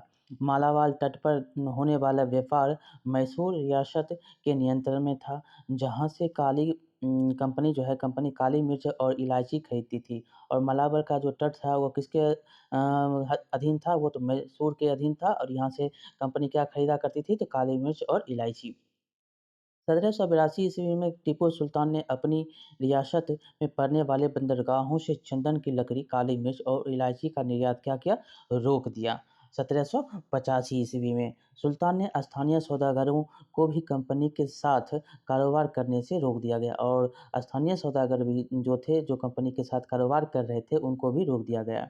टीपू सुल्तान ने भारत में रहने वाले फ्रांसीसी व्यापारियों से घनिष्ठ संबंध विकसित किए और ये भी पूछा जाता है किनसे उनका घनिष्ठ मित्रता था तो वे फ्रांसीसी व्यापारी के से उनका जो था घनिष्ठ मित्र थे उनका संबंध जो है फ्रांसीसी व्यापारी से था और उनकी मदद से सेना का आधुनिकीकरण किया। ये भी पूछा गया है कि किनकी मदद से सेना का आधुनिकीकरण किया था टीपू सुल्तान ने तो फ्रांसीसियों की मदद से। यहाँ पर देखिए तो यहाँ पर एक चित्र दिखाया गया है, ये चित्र जो है ये टीपू सुल्तान के बेटों को बंधक के रूप में कॉर्नवालिस के सामने पेश किया जा रहा है और यह जो है चित्र किसी के द्वारा बनाया गया है? डेनियल आर्म के द्वारा बनाया गया है। आगे है कि कंपनी की इसमें इसी में है कंपनी की फ़ौजों को हैदर अली और टीपू सुल्तान ने कई बार युद्ध में हराया और कंपनी की जो फ़ौज थी उनको टीपू सुल्तान और हैदर अली ने हराया भी। लेकिन 1792 ईस्वी में मराठों, हैदराबाद के निज़ाम और कंपनी के संयुक्त फ़ौजों के हमले के बाद टीपू सुल्तान को अंग्रेज़ों से संधि करनी पड़ी। किनके बीच संयुक्त हो गया गठबंधन इसमें देखेंगे तो मराठा, हैदराबाद के निज़ाम और कंपनी का संयुक्त फ़ौज हैदराबाद याद रखेंगे मराठा और हैदराबाद जो है किनके पक्ष में चला गया? तो ये चला गया कंपनी के पक्ष में। तो क्या हुआ इससे जो है टीपू सुल्तान की हार हो जाती है और यहाँ पर जो है क्या होता है जो टीपू सुल्तान संधि कर लेता है। इस संधि के तहत उनके 2 बेटों को अंग्रेज़ों ने बंधक के रूप में अपने पास रख लिया। ब्रिटिश चित्रकारों को ऐसे दृश्य को तस्वीर बनाने में मज़ा आता था, जिनमें अंग्रेज़ों की सत्ता की विजय दिखाई देती थी। ये जो है उन्हीं के जब टीपू सुल्तान जो है यहाँ पर निज़ाम और मराठों से क्या हुआ और कंपनी से जब हारा तब जो है संधि किया और बेटों को उन्होंने क्या किया, बंधक के रूप में रख लिया। कौन? कॉर्नवालिस। आगे है, सुल्तान ने इन कदमों से कौन जब उन्होंने रोक लगा दी इलायची, काली मिर्च इत्यादि पर, तो उन्होंने क्या किया, तब सुल्तान ने इन कदमों से क्या हुआ, अंग्रेज़ें आग बबूला हो गए। कौन? तो अंग्रेज़ जो है ये सुल्तान के इन कदम से आग बबूला हो गया। उन्हें हैदर अली और टीपू सुल्तान बहुत महत्वाकांक्षी, घमंडी और खतरनाक दिखाई देते थे। किन्हें? तो अंग्रेज़ों को। अंग्रेज़ों को लगता था कि ऐसे राजाओं को नियंत्रित करना और कुचलना ज़रूरी है। फलस्वरूप मैसूर के साथ अंग्रेज़ों को की 4 जंग हुई और इसी के जो है फलस्वरूप अंग्रेज़ों और मैसूर के साथ 4 जंग होती है। ये भी कई बार क्वेश्चन पूछा गया है, कितने जंग हुए और क्या कब-कब हुआ है, ये भी क्वेश्चन आता है।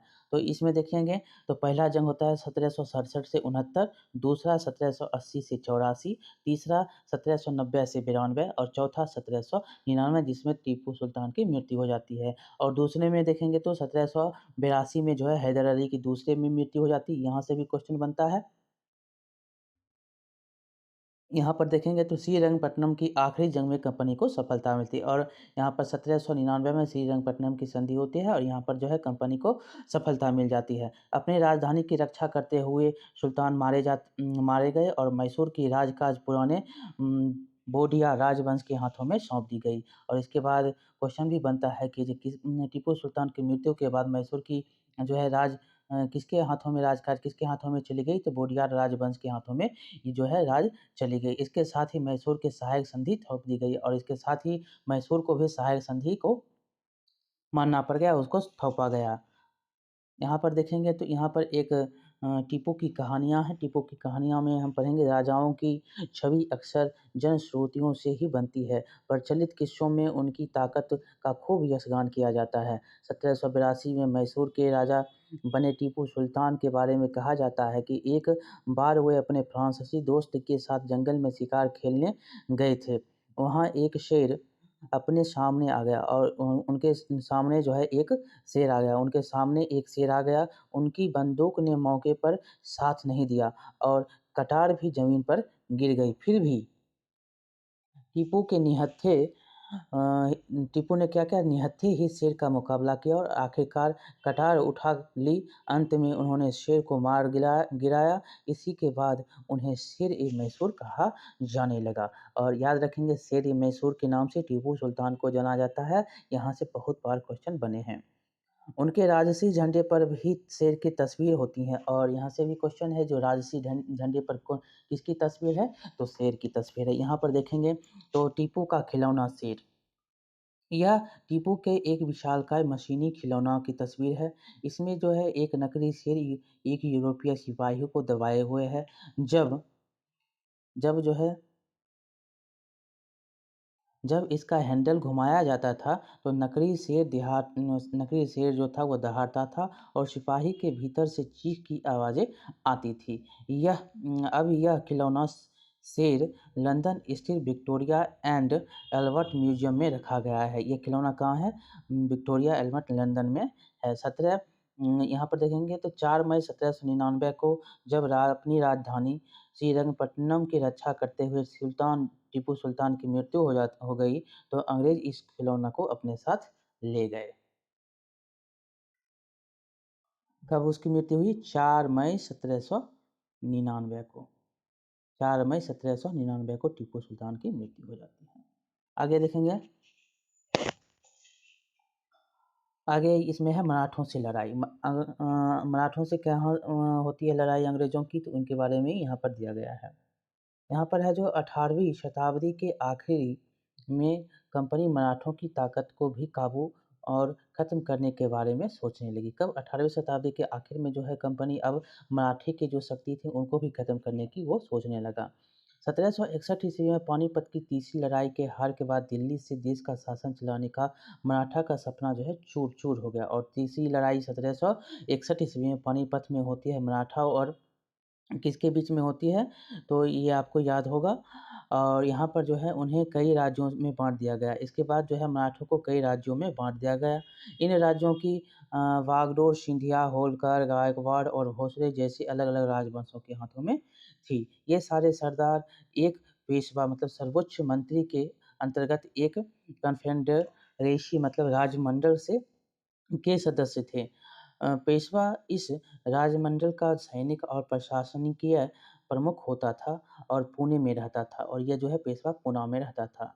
महाराज महादजी सिंधिया मतलब महाराज जी सिंधिया, महादर जी सिंधिया के नाम से भी जाने जाते हैं। महादजी सिंधिया और नाना फडणवीस 18वीं शताब्दी के आखिर के दो प्रमुख मराठा योद्धा और राजनीतिज्ञ हुए। कौन? सिंधिया और फडणवीस। यहाँ पर देखेंगे तो कन्फेडरेसी क्या होता है? तो गठबंधन इसको बोलते हैं। आगे एक के बाद एक कई युद्धों में कंपनी ने मराठों को घुटने टेकने पर मजबूर कर दिया। पहला युद्ध मराठों के साथ कब होता है? तो 1782 ईस्वी में सालवाई की संधि के साथ खत्म होती है। कब? ये पहला युद्ध 1782 ईस्वी में सालवाई के संधि के साथ ही खत्म होती है। ये भी यहाँ से क्वेश्चन 1 नंबर का बनता है। यहाँ से क्वेश्चन कितने बार पूछे गए हैं? जिसमें कोई पक्ष नहीं जीत पाया। इसमें जो सालवाई की संधि में कोई पक्ष जीत नहीं पाता है। दूसरा जो होता है लड़ाई कब होता है? अंग्रेजों और मराठा का 1803 से 1805 के कई मोर्चों पर लड़ा गया। और दूसरा लड़ाई जो है 1803 से 5, पहली लड़ाई 1782, दूसरा 1803 से 5 के बीच में। पहली लड़ाई में सालवाई की संधि होती है, यहाँ से संधि भी पूछा जाता है। और दूसरा लड़ाई जो होता है 1803 से 5 में होता है।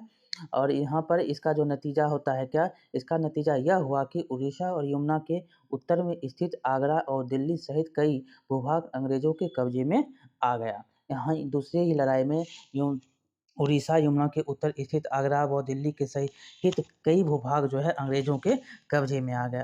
अंततः 1817 से 19 के तीसरे 1817 से 19 के तीसरे अंग्रेज मराठा युद्ध में मराठों की ताकत को पूरी तरह से कुचल दिया गया। कब कुचला गया? तीसरी लड़ाई में। कब से कब? 1817 से लेकर 1819 तक ये तीसरा लड़ाई होता है। पहला लड़ाई जो होता है 1782, दूसरा लड़ाई 1803 से 5, तीसरा लड़ाई 1817 से 1819। पहले लड़ाई में संधि होती है सालवाई की संधि। दूसरी लड़ाई में क्या होता है? तो उड़ीसा यमुना के उत्तर के कुछ आगरा दिल्ली ये सब जो भूभाग था अंग्रेजों के कब्जे में आ गया। और तीसरा लड़ाई जो होता है 1817 से 19 में, इसमें जो है मराठा पूरी तरह से खत्म हो जाता है। और पेशवा को पुणे से हटाकर कानपुर के पास बिठूर में पेंशन पर भेज दिया गया। कहाँ? ये भी पूछा गया है। कहाँ पर पेशवा को भेजा गया था? कानपुर के पास जो बिठूर जगह है वहाँ पर पेंशन पर उनको भेज दिया गया था। अब विंध्य के दक्षिण में स्थित पूरे भूभाग पर कंपनी का नियंत्रण हो गया। और बीच के जो भूभाग थे दक्षिण और विंध्य और दक्षिण में जो स्थित भूभाग थे उन पर जो है पूर्ण रूपेण से अब कंपनी का नियंत्रण हो गया। ये देखिए लॉर्ड हेस्टिंग्स का चित्र है। Lord Hastings. आगे है सर्वोच्चता का दावा। उपरोक्त विवरण से स्पष्ट होता है कि 19वीं सदी के शुरुआत से ही कंपनी क्षेत्रीय विस्तार की आक्रामक नीति चल रही थी। लॉर्ड हेस्टिंग्स 1813 से 1823 तक गवर्नर रहा। ये भी क्वेश्चन आपको बहुत बार पूछा गया है। लॉर्ड हेस्टिंग्स जो है कब? तो एक वॉरेन हेस्टिंग्स था, ये लॉर्ड हेस्टिंग्स है। ये कब से कब? 1813 से लेकर 1823 तक ये गवर्नर जनरल रहा था।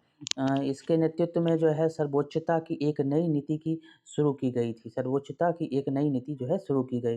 कंपनी का दावा था कि उसकी जो सत्ता है सर्वोच्च है, इसीलिए वह भारतीय राज्यों के ऊपर है। अपने हितों की रक्षा के लिए वह भारतीय रियासतों का अधिग्रहण करने या उनके अधिग्रहण की धमकी देने का अधिकार अपने पास मानती थी। यह सोच बाद में भी अंग्रेजों की नीतियों में दिखाई देती रही है। यहाँ देख लीजिए ये है। आगे उसके बाद हम देखेंगे तो आगे है क्या? आगे ये चित्र देख रहे हैं कित्तूर रानी चिन्नम्मा की स्मृति में बनाई गई ये चित्र है। आगे उसके बाद क्या हुआ? अंग्रेज अपनी जो है उसके बाद क्या करता है? तो लेकिन यह प्रक्रिया बेरोक-टोक नहीं चली। बेरोक टोक जो है नहीं चली। उदाहरण के लिए जब अंग्रेजों ने कित्तूर मतलब फिलहाल जो है कर्नाटक में छोटे राज्य को कब्जे में लेने का प्रयास किया तो रानी चिन्नम्मा ने हथियार उठा लिए और अंग्रेजों के खिलाफ जो है आंदोलन छेड़ दिया। इसको भी याद रखेंगे। रानी चिन्नम्मा कहाँ के, तो कित्तूर के। ये फिलहाल क्या है, कर्नाटक में है। और ये कब, तो 1824 ईस्वी में जो है उनको क्या किया गया, गिरफ्तार कर लिया गया और 1829 ईस्वी में जेल में ही उनकी मृत्यु हो गई। इसके कारण जो है 1824 में गिरफ्तार उनको किया गया और 1829 में उनकी मृत्यु हो जाती है। चिन्नम्मा के बाद कित्तूर स्थित संगोली की एक गरीब चौकीदार रायन्ना ने यह प्रतिरोध जारी रखा। चौतरफा समर्थन और सहायता से उन्होंने बहुत सारे ब्रिटिश शिविरों और दस्तावेजों को नष्ट कर दिया था। आखिरकार उन्हें भी अंग्रेजों ने पकड़कर 1830 ईस्वी में फांसी पर लटका दिया और उसके बाद जो है इसको भी जो है फांसी पर लटका दिया गया। रायन्ना को भी जो है फांसी पर लटका दिया गया। और उसके बाद क्या होता है, प्रतिरोध के ऐसे कई उदाहरण जो है आप किताब में पढ़ेंगे। इसके जो कई कई प्रतिरोध हुए अंग्रेज़ों के खिलाफ, जिसको हम पढ़ेंगे आगे। उसके बाद देखेंगे तो उसके बाद आपको 1830 ईस्वी के दशक के अंत में ईस्ट इंडिया कंपनी जो था रूस के प्रभाव में बहुत डरी हुई थी। कंपनी को भय था कि कहीं रूस का प्रभाव पूरे एशिया में फैलकर उत्तर पश्चिम से भारत को भी अपनी चपेट में ना ले ले। कब, तो 1830 के दशक में। इसी डर के चलते अंग्रेज उत्तर पश्चिमी भारत पर भी अपना नियंत्रण स्थापित करना चाहते थे। उन्होंने 1838 से 1842 के बीच अफ़गानिस्तान के साथ एक लंबी लड़ाई लड़ी। कब, 1838 से लेकर 1842 तक। और वहाँ अप्रत्यक्ष कंपनी शासन स्थापित कर दिया और यहाँ पर अप्रत्यक्ष कंपनी शासन जो है स्थापित कर दिया। कहाँ, तो अफ़गानिस्तान में। 1843 ईस्वी में सिंध भी कब्जे में आ गया और 1843 ईस्वी में जो है उन्होंने सिंध पर कब्जा कर लिया। इसके बाद पंजाब की बारी थी। यहाँ महाराजा रणजीत सिंह ने अपनी कंपनी की दाल नहीं, और उन्होंने क्या किया, कंपनी की दाल गलने नहीं दिया। कौन, तो वहाँ के जो राजा थे महाराजा रणजीत सिंह। 1839 ईस्वी में उनकी मृत्यु के बाद जो है इस रियासत के साथ दो लंबी लड़ाई लड़ी गई और आखिरकार 1849 ईस्वी में अंग्रेजों ने पंजाब पर अधिग्रहण कर लिया। कब, 1849 ईस्वी में। लेकिन 1839 ईस्वी तक रणजीत सिंह के दबदबे जो थे वहाँ पर कायम थे। इसके कारण जो है अंग्रेज वहाँ पर नहीं टिक पाया। लेकिन उनकी मृत्यु के बाद जो है दो लंबी लड़ाई लड़ता है और 1849 ईस्वी में अधिग्रहण कर लेता है। किसका, तो पंजाब का। आगे देखेंगे तो आगे यहाँ पर एक चित्र के माध्यम से आपको महाराजा रणजीत सिंह का दरबार दिखाया गया है और यहाँ विलय नीति है।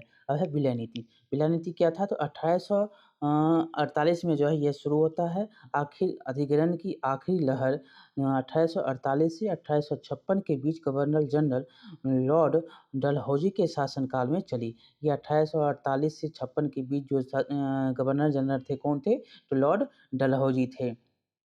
लॉर्ड डलहौजी ने एक नई नीति अपनाई जिसे विलय नीति के नाम से दिया गया। और कौन अपनाया विलय नीति की जो है, किसने अपनाई, तो ये लॉर्ड डलहौजी था। इसका शासनकाल जो है यहाँ पर किया अपना, इसका काल था वो कितना था, ये जो है 1848 से 56 तक था। ये विलय नीति कौन लाया, तो लॉर्ड डलहौजी। कौन, तो लॉर्ड डलहौजी। कब से कब, तो इसका शासनकाल तो 1848 से 1856। और यहाँ पर देखिए यह सिद्धांत जो था इस तर्क पर आधारित था कि अगर किसी शासक की मृत्यु हो जाती है और उसका कोई पुरुष वारिस नहीं है तो उसकी रियासत हड़प ली जाएगी, यानी कंपनी के भूभाग का जो है कंपनी के भूभाग का हिस्सा बन जाएगी। अगर उस राजा का पुत्र नहीं होता था तो उसका कोई वारिस नहीं होता था तो उसकी जो रियासत थी वह कंपनी को हो जाएगी। अभी ये जो है विलय नीति के सिद्धांत, यह तर्क था। इस सिद्धांत के आधार पर जो है एक के बाद एक कई रियासत जो है आए। पहले सबसे पहले कौन आया, तो सतारा। 1848 में। याद रखेंगे सतारा को, यही कितना बार क्वेश्चन यहाँ से बना है, कितना बार पूछा गया है। कई बार आए तो पहला क्या था, सतारा। उसके बाद सबलपुर 1850 में, उसके बाद उदयपुर 1852, उसके बाद नागपुर 1853 और उसके बाद अंतिम में जो है झांसी 1854 में। ये अंग्रेजों के हाथों में चली गई। कौन, पहले सबसे पहले सतारा 1848 याद रखेंगे। सतारा के बाद 2 साल बाद याद रखेंगे 52, 50 और 52, 53, 54 ऐसे करके याद रखेंगे। 50 में सबलपुर, 52 में उदयपुर, 53 में नागपुर, 54 में झांसी। पहला 48 सतारा, दूसरा सबलपुर 50 1850, उदयपुर 1852, नागपुर 1853, झांसी 1854। आगे है आखिरकार यहाँ पर देखेंगे अवध की भी जो है अवध को नियंत्रित में कर लेता है। तो आखिरकार 1856 में कंपनी ने अवध को भी अपने नियंत्रण में कर लिया। इस बार अंग्रेज़ों ने नया तर्क दिया और इन्होंने क्या किया, नया तर्क दिया। पहले तो वो था वंश के बारे में था, अब यहाँ पर है जो है नया तर्क देता है। उन्होंने कहा कि वो अवध की जनता को नवाब के कुशासन से आज़ाद कराने के लिए कर्तव्य से बंधे हुए हैं और नवाब की जो शासन व्यवस्था है वो क्या है, कुशासन भरी है और यह जो है अंग्रेज इन जनता को उनसे छुड़ाना चाहता है और यह उनका कर्तव्य है। इसीलिए वे अवध पर कब्जा करने को मजबूर हैं।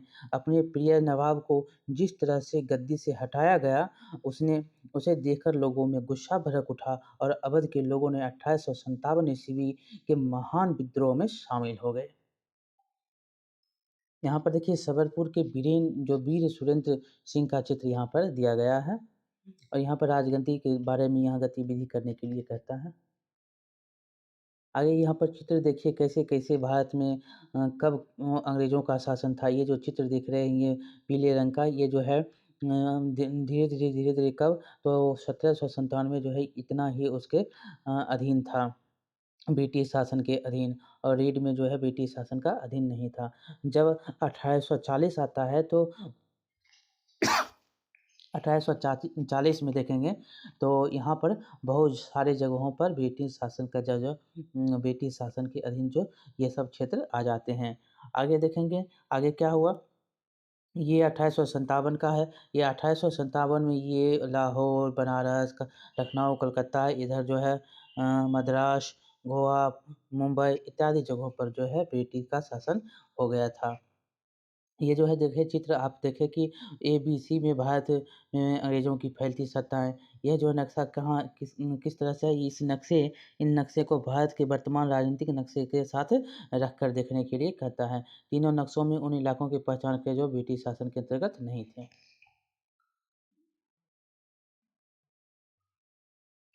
आगे है नए शासन की स्थापना। नए शासन की स्थापना में गवर्नर जनरल वॉरेन हेस्टिंग्स 1773 से यहाँ पर वॉरेन हेस्टिंग्स है, एक लॉर्ड हेस्टिंग्स था वो 23 में था 1823 में। यहाँ पर देखेंगे गवर्नर जनरल वॉरेन हेस्टिंग्स 1773 से 1785 तक इसका शासन रहा था। ये यहाँ पर रहा था उन गवर्नर जनरल बन के। गवर्नर जनरल कौन, तो वॉरेन हेस्टिंग्स 1773 से 1785 उन बहुत सारे महत्वपूर्ण व्यक्तियों में से था जिन्होंने कंपनी की ताकत फैलाने में अहम भूमिका अदा की थी। वॉरेन हेस्टिंग्स के बाद समय तक आते-आते कंपनी न केवल बंगाल बल्कि मुंबई, मद्रास में सत्ता हासिल कर चुकी थी। ब्रिटिश इलाके मोटे तौर पर प्रशासकीय इकाइयों में बँटे हुए थे, जिन्हें प्रेज़िडेंसी कहा जाता था। उस समय 3 प्रेज़िडेंसी था, कौन-कौन? तो बंगाल, मद्रास और मुंबई। यहाँ से ये भी क्वेश्चन पूछा गया है। हर एक का शासन गवर्नर जनरल के पास होता था। सबसे ऊपर गवर्नर जनरल होता था। वॉरेन हेस्टिंग्स ने कई प्रशासकीय सुधार किए। न्याय के क्षेत्र में उनके जो है ख़ास तौर से उल्लेखनीय है। उनका जो सुधार है वो ख़ास तौर पर से उल्लेखनीय है। यहाँ पर देखेंगे तो यहाँ पर एक आपको दिया गया है काज़ी किसको कहते थे? तो काज़ी एक न्यायाधीश होता था। मुफ्ती क्या था? तो मुफ्ती मुस्लिम समुदाय का एक न्यायविद जो कानूनों की व्याख्या करता है और काज़ी इसी व्याख्या के आधार पर फैसले सुनाते थे। क्या था मुफ्ती? एक समुदाय का न्यायविद कानून की जो व्याख्या करता है और काज़ी इन्हीं को सुनकर व्याख्या के आधार पर ही फैसला सुनाता है। महाभियोग क्या था?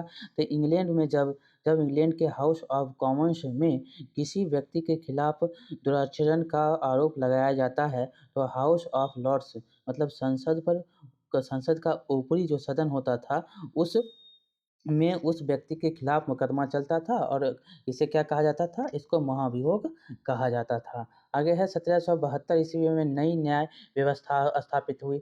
ये भी क्वेश्चन पूछा जाता है कि नई न्याय व्यवस्था कब स्थापित होती है? तो 1772 ईस्वी में। इस समय वॉरेन हेस्टिंग्स था, यहाँ पर जो है उन्हीं के द्वारा ये व्यवस्था लागू की गई। इस व्यवस्था में प्रावधान किया गया कि हर जिले में 2 अदालतें होंगी, फौजदारी अदालत और दीवानी अदालत। यहाँ पर याद रखेंगे 2 अदालत होगी, कौन-कौन? फौजदारी और दीवानी। दीवानी अदालतों में मुखिया यूरोपीय जिला कलेक्टर होते थे और दीवानी अदालत में क्या होता था, जो उसका मुखिया होता था, वो क्या होता था, यूरोपीय जिला के कलेक्टर जो होते थे वहाँ पे वो उसके मुखिया होते थे। मौलवी और हिंदू पंडित उनके लिए भारतीय कानूनों को व्याख्या करते थे।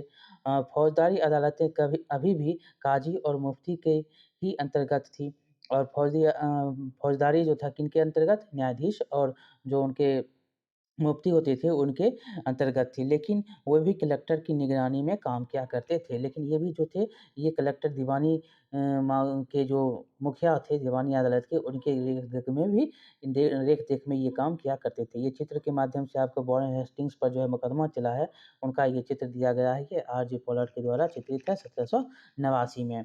जब वॉरेन हेस्टिंग्स 1785 ईस्वी में इंग्लैंड लौटा तो एडमंड बर्के ने उस पर बंगाल का शासन सही ढंग से न चलाने के कारण आरोप जड़ दिया।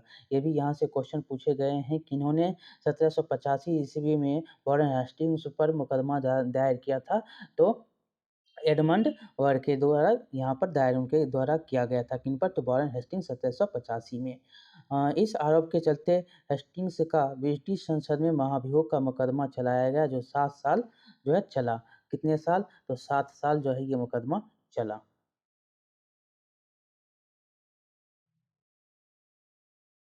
आगे है, एक बड़ी समस्या थी कि ब्राह्मण पंडित धर्मशास्त्र की अलग-अलग शाखाओं के हिसाब से स्थानीय कानूनों की अलग-अलग व्याख्या देते थे। इस विभिन्नता को खत्म करके समरूपता लाने के लिए 1775 ईस्वी में 11 पंडितों को भारतीय कानूनों का एक संकलन तैयार करने का काम सौंपा गया। कब, 1775 ईस्वी में।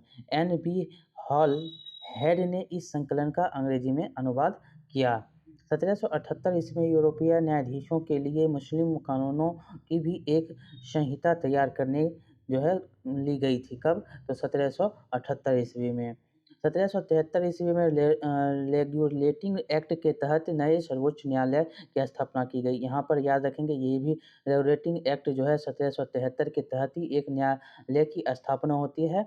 इसके अलावा कलकत्ता में एक अपीलीय अदालत मतलब सदर निजामत अदालत की भी स्थापना होती है। कहाँ पे, कलकत्ता में। और सर्वोच्च न्यायालय की भी स्थापना जो होती है कलकत्ता में ही होती है। कब, 1773 ईस्वी में। भारतीय जिले में कलेक्टर सबसे बड़ा ओहदा होता था। जैसा कि नाम से ही पता चलता है, उसका मुख्य काम लगान और कर इकट्ठा करना तथा न्यायाधीशों, पुलिस अधिकारियों व दरोगा की सहायता से जिलों में कानून व्यवस्था बनाए रखना होता था। किसका, तो ये कलेक्टर का काम होता था। उसका कार्यकाल कलेक्टरेट सत्ता और संरक्षण का नया केंद्र बन गया था, जिसे पुराने सत्ता केंद्रों में हाशिए पर ढकेल दिया गया।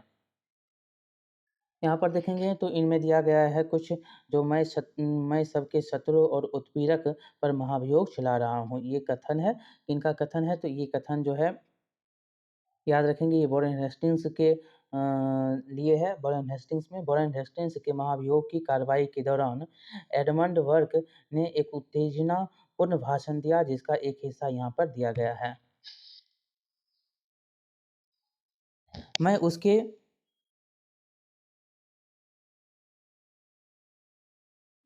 मैं उसके मतलब हेस्टिंग्स के ऊपर भारत के लोगों की ओर से महाभियोग चला रहा हूँ, जिसके अधिकारों को उन्होंने पैरों तले रौंद दिया और जिनके देश को उन्होंने रेगिस्तान बना दिया। अंत में मानव स्वभाव के नाम पर, स्त्री पुरुष के नाम पर, हर उम्र के नाम पर, हर ओहदे के नाम पर मैं सबके साझा शत्रु और सबके उत्पीड़क पर महाभियोग चला रहा हूँ। ये जो कथन किसका है, ये कथन जो याद रखेंगे आप, इनके द्वारा चलाया गया, किनके द्वारा चलाया गया महाभियोग था, तो एडमंड बर्ग के द्वारा हेस्टिंग्स पर चलाया गया महाभियोग था और उनका ये कथन है। यहाँ से भी क्वेश्चन पूछा गया है।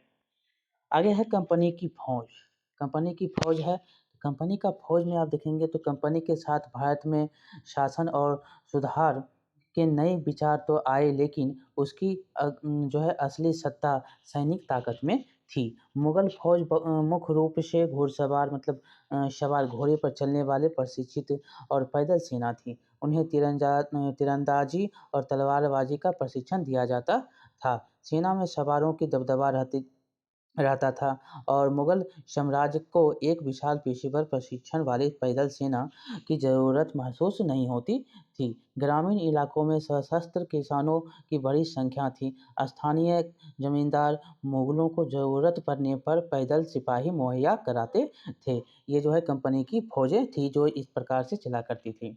18वीं सदी में जब अवध और बनारस जैसी रियासतों में किसानों की भर्ती करके उन्हें पेशेवर सैनिक प्रशिक्षण दिया जाने लगा, तो वह सूरत बदलने लगी। वहाँ की जो है यह सूरत तब बदलने लगी। जब प्रशिक्षण देना शुरू किया तो सूरत उसकी बदलने लगी। ईस्ट इंडिया कंपनी ने अब अपनी सेना के लिए भर्ती शुरू की, तो उसने यह भी तरीका अपनाया और उसके बाद जो है ईस्ट इंडिया कंपनी ने भी यह तरीका अपनाना शुरू कर दिया। अंग्रेज़ अपनी सेना में सिपाही मतलब जो भारतीय शब्द सिपाही के से बना हुआ है, जो सिपाही होता था वो भारतीय शब्द सिपाही से बना है, आर्मी कहते थे और अपनी सेना को क्या कहते थे वो सिपाही मतलब सिपाही आर्मी कहते थे। आगे है धर्मशास्त्र। धर्मशास्त्र यहाँ पर देखेंगे तो धर्मशास्त्र संस्कृत की ऐसी कृतियाँ जिनमें सामाजिक तौर तरीकों और आचरण के सिद्धांतों की व्याख्या की जाती है। ये धर्मशास्त्र ईसा पूर्व 500 वर्ष से भी पहले लिखे गए थे। सवार किसको कहते थे? तो घुड़सवार को। और मस्केट किसको कहते थे? तो पैदल सिपाही द्वारा इस्तेमाल की जाने वाली एक बंदूक होती थी जो मस्केट होती थी। और मैचलॉक किसको कहते थे? तो मैचलॉक शुरुआती दौर की बंदूक जिसमें बारूद को माचिस की चिंगारी से दी जाती थी और वहाँ पर माचिस की चिंगारी उसमें दिया जाता था तब वो बंदूक चलती थी। आगे है 1820 ईस्वी में क्या हुआ तो 1820 ईस्वी के दशक में से जैसे-जैसे युद्ध तकनीक बदलने लगी, कंपनी की सेना में घुड़सवार टुकड़ियों की ज़रूरत कम होती गई। इसकी वजह यह थी कि ब्रिटिश साम्राज्य बर्मा, अफ़गानिस्तान और मिस्र में भी लड़ रहा था, जहाँ यहाँ सिपाही मस्केट मतलब तोड़ेदार बंदूक और मैचलॉक से लैस होते थे। कंपनी की सेना से सिपाहियों की बदलती सैनिक आवश्यकताओं का ध्यान रखना पड़ता था और अब उसकी पैदल टुकड़ी ज़्यादा महत्वपूर्ण होती जा रही थी। उसके बाद 19वीं सदी की शुरुआत में अंग्रेज एक समरूप सैनिक संस्कृति विकसित करने लगे।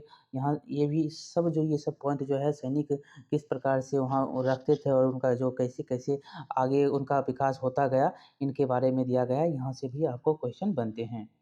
आगे है कि सिपाहियों को यूरोपीय ढंग का प्रशिक्षण, अभ्यास और अनुशासन सिखाया जाने लगा।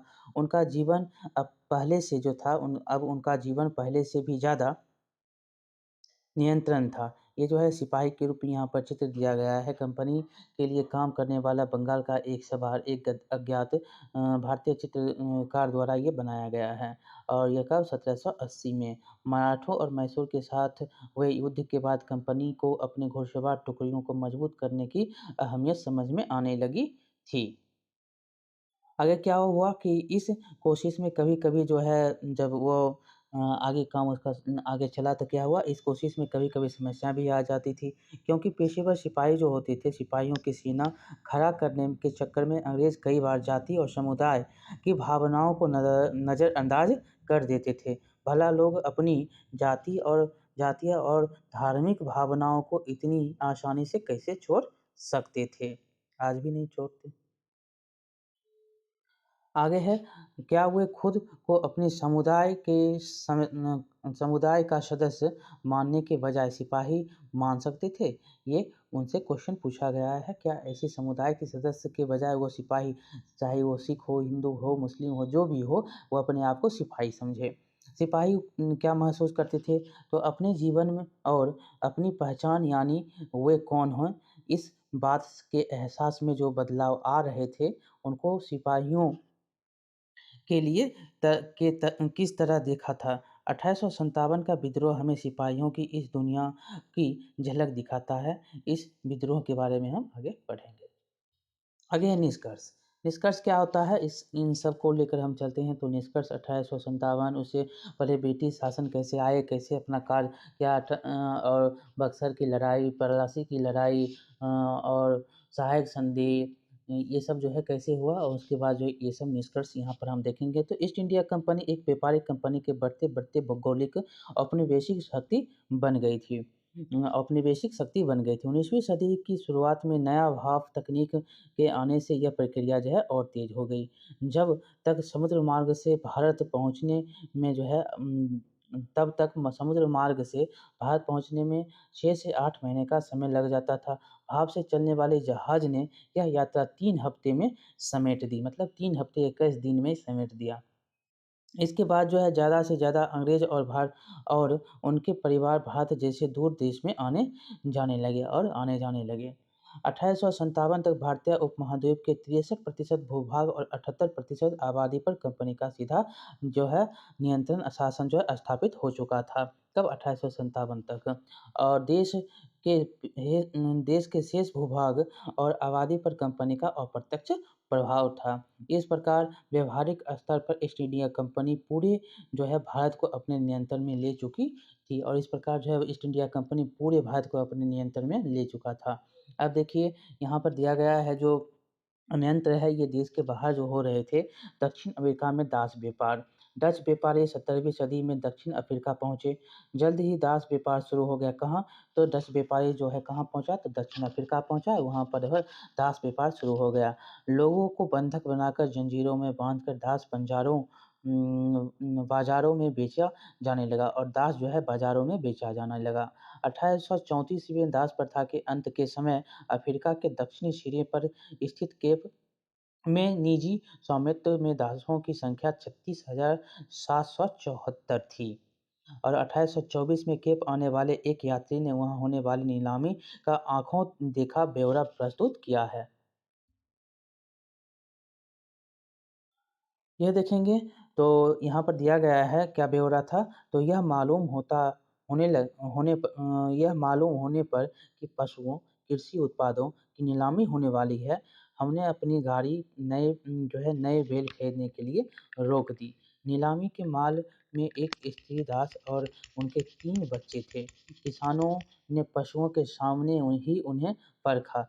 पशुओं के सामने सामान ही उन्हें परखा और पशुओं के सामान उनको परखा। उन्हें अलग-अलग खरीदारों को बेच दिया गया। माँ ने चिंता, वेदना और आँसू भरी आँखों से बच्चों की तरफ देखा। दुखी बच्चे व्याकुल माँ-बाप से चिपक गए। यह दृश्य दिल को पिघलाने वाला था। इसके विपरीत मौजूद दर्शकों के चेहरे हँसते हुए और असंवेदनशील थे। ये जो है लिखित नाइजल वार्डन द्वारा लिखित एक लेख है जिनके द्वारा ये बताया गया है कि कैसे यहाँ पर जो है दास बिकते थे। The chains they that white us A history of slavery at the cap 1996। यहाँ ये जो चैप्टर है इस प्रकार से ये ख़त्म होता है। यहाँ पर देखिए याद करने के लिए फिर से याद करें आपको मिलाने के लिए कहता है। यहाँ पर हम जब इस सबको मिलाएंगे तो आपको याद भी होते चला जाएगा। तो चलिए इसको मिला लेते हैं। दीवानी क्या था? तो दीवानी क्या था? तो भू राजस्व वसूल करने का अधिकार होता था, वो दीवानी होता था। शेरे मैसूर के नाम से आप किसको जानते थे? तो टीपू सुल्तान के। फौजदारी अदालत क्या थी? फौजदारी अदालत जो थी, फौजदारी अदालत जो होती थी, यहाँ पर फौजदारी अदालत थी। यहाँ पर रानी चिन्नम्मा के बारे में आपको जानना है तो ये कित्तूर कहाँ के? तो कित्तूर में अनेक अंग्रेज़ी विरोधी के आंदोलन में। और उसके बाद है सिपाही, सिपाही क्या होता था? सिपाही। यहाँ पर सिपाही को याद रखेंगे आप। और वॉरेन हेस्टिंग्स भारत का पहला गवर्नर जनरल कौन था? तो वॉरेन हेस्टिंग्स था। भारत का पहला गवर्नर जनरल कौन था? तो वॉरेन हेस्टिंग्स था। आगे है आपको क्या? तो आपको यहाँ पर भरना है, खाली स्थान के रिक्त स्थान को भरना है। तो बंगाल पर अंग्रेज़ों की जीत डैश की जंग से शुरू हुई, तो ये प्लासी की लड़ाई थी। दूसरा क्या है? तो हैदर अली और टीपू सुल्तान डैश के शासक थे। ये कहाँ के थे? तो मैसूर के शासक। कहाँ के थे? तो मैसूर के शासक थे। आगे है डलहौजी ने डैश का सिद्धांत लागू किया। किसका सिद्धांत लागू किया था? तो विलय का सिद्धांत इन्होंने लागू किया। डलहौजी द्वारा विलय का सिद्धांत लागू किया गया था। चौथा है जो है मराठा रियासतें मुख्य रूप से भारत के डैश भाग में स्थित थी। तो कौन भाग में? दक्षिण भाग में ये स्थित थी। और सही गलत के लिए आपको यहाँ पर कहता है, तो सही और गलत कौन है? तो मुगल साम्राज्य 18वीं सदी में मजबूत होता गया। ये जो है ये गलत है। मुगल साम्राज्य कब मजबूत हुआ था? तो ये जो है जब बाबर आया था, बाबर के बाद 16वीं सदी में यह मजबूत हुआ था। अगला क्वेश्चन है, खास और English east India company Bharat के साथ व्यापार करने वाली एकमात्र यूरोप कंपनी थी। ये सही है? जी नहीं, ये जो है ये गलत है। इसके साथ जो है फ्रेंच भी था, डच भी था, पुर्तगाल भी था, ये भी सब थे। महाराजा रणजीत सिंह पंजाब के राजा थे, तो ये जो है ये सही है। अंग्रेज़ों ने अपने कब्ज़े वाले इलाकों में कोई शासकीय बदलाव नहीं किए, ये गलत है। उन्होंने बहुत सारे बदलाव, राजनीतिक, आर्थिक जो भी बदलाव उनको हुआ वो किए। आगे यहाँ पर ये विचार करने के लिए कहता है, ये बहुत सारे जो ऑब्जेक्टिव क्वेश्चन थे हमने बना लिया, ये सब्जेक्टिव क्वेश्चन है, इसको बनाने की कोशिश करिएगा। चलिए बहुत-बहुत धन्यवाद। ये चैप्टर आपका खत्म हुआ।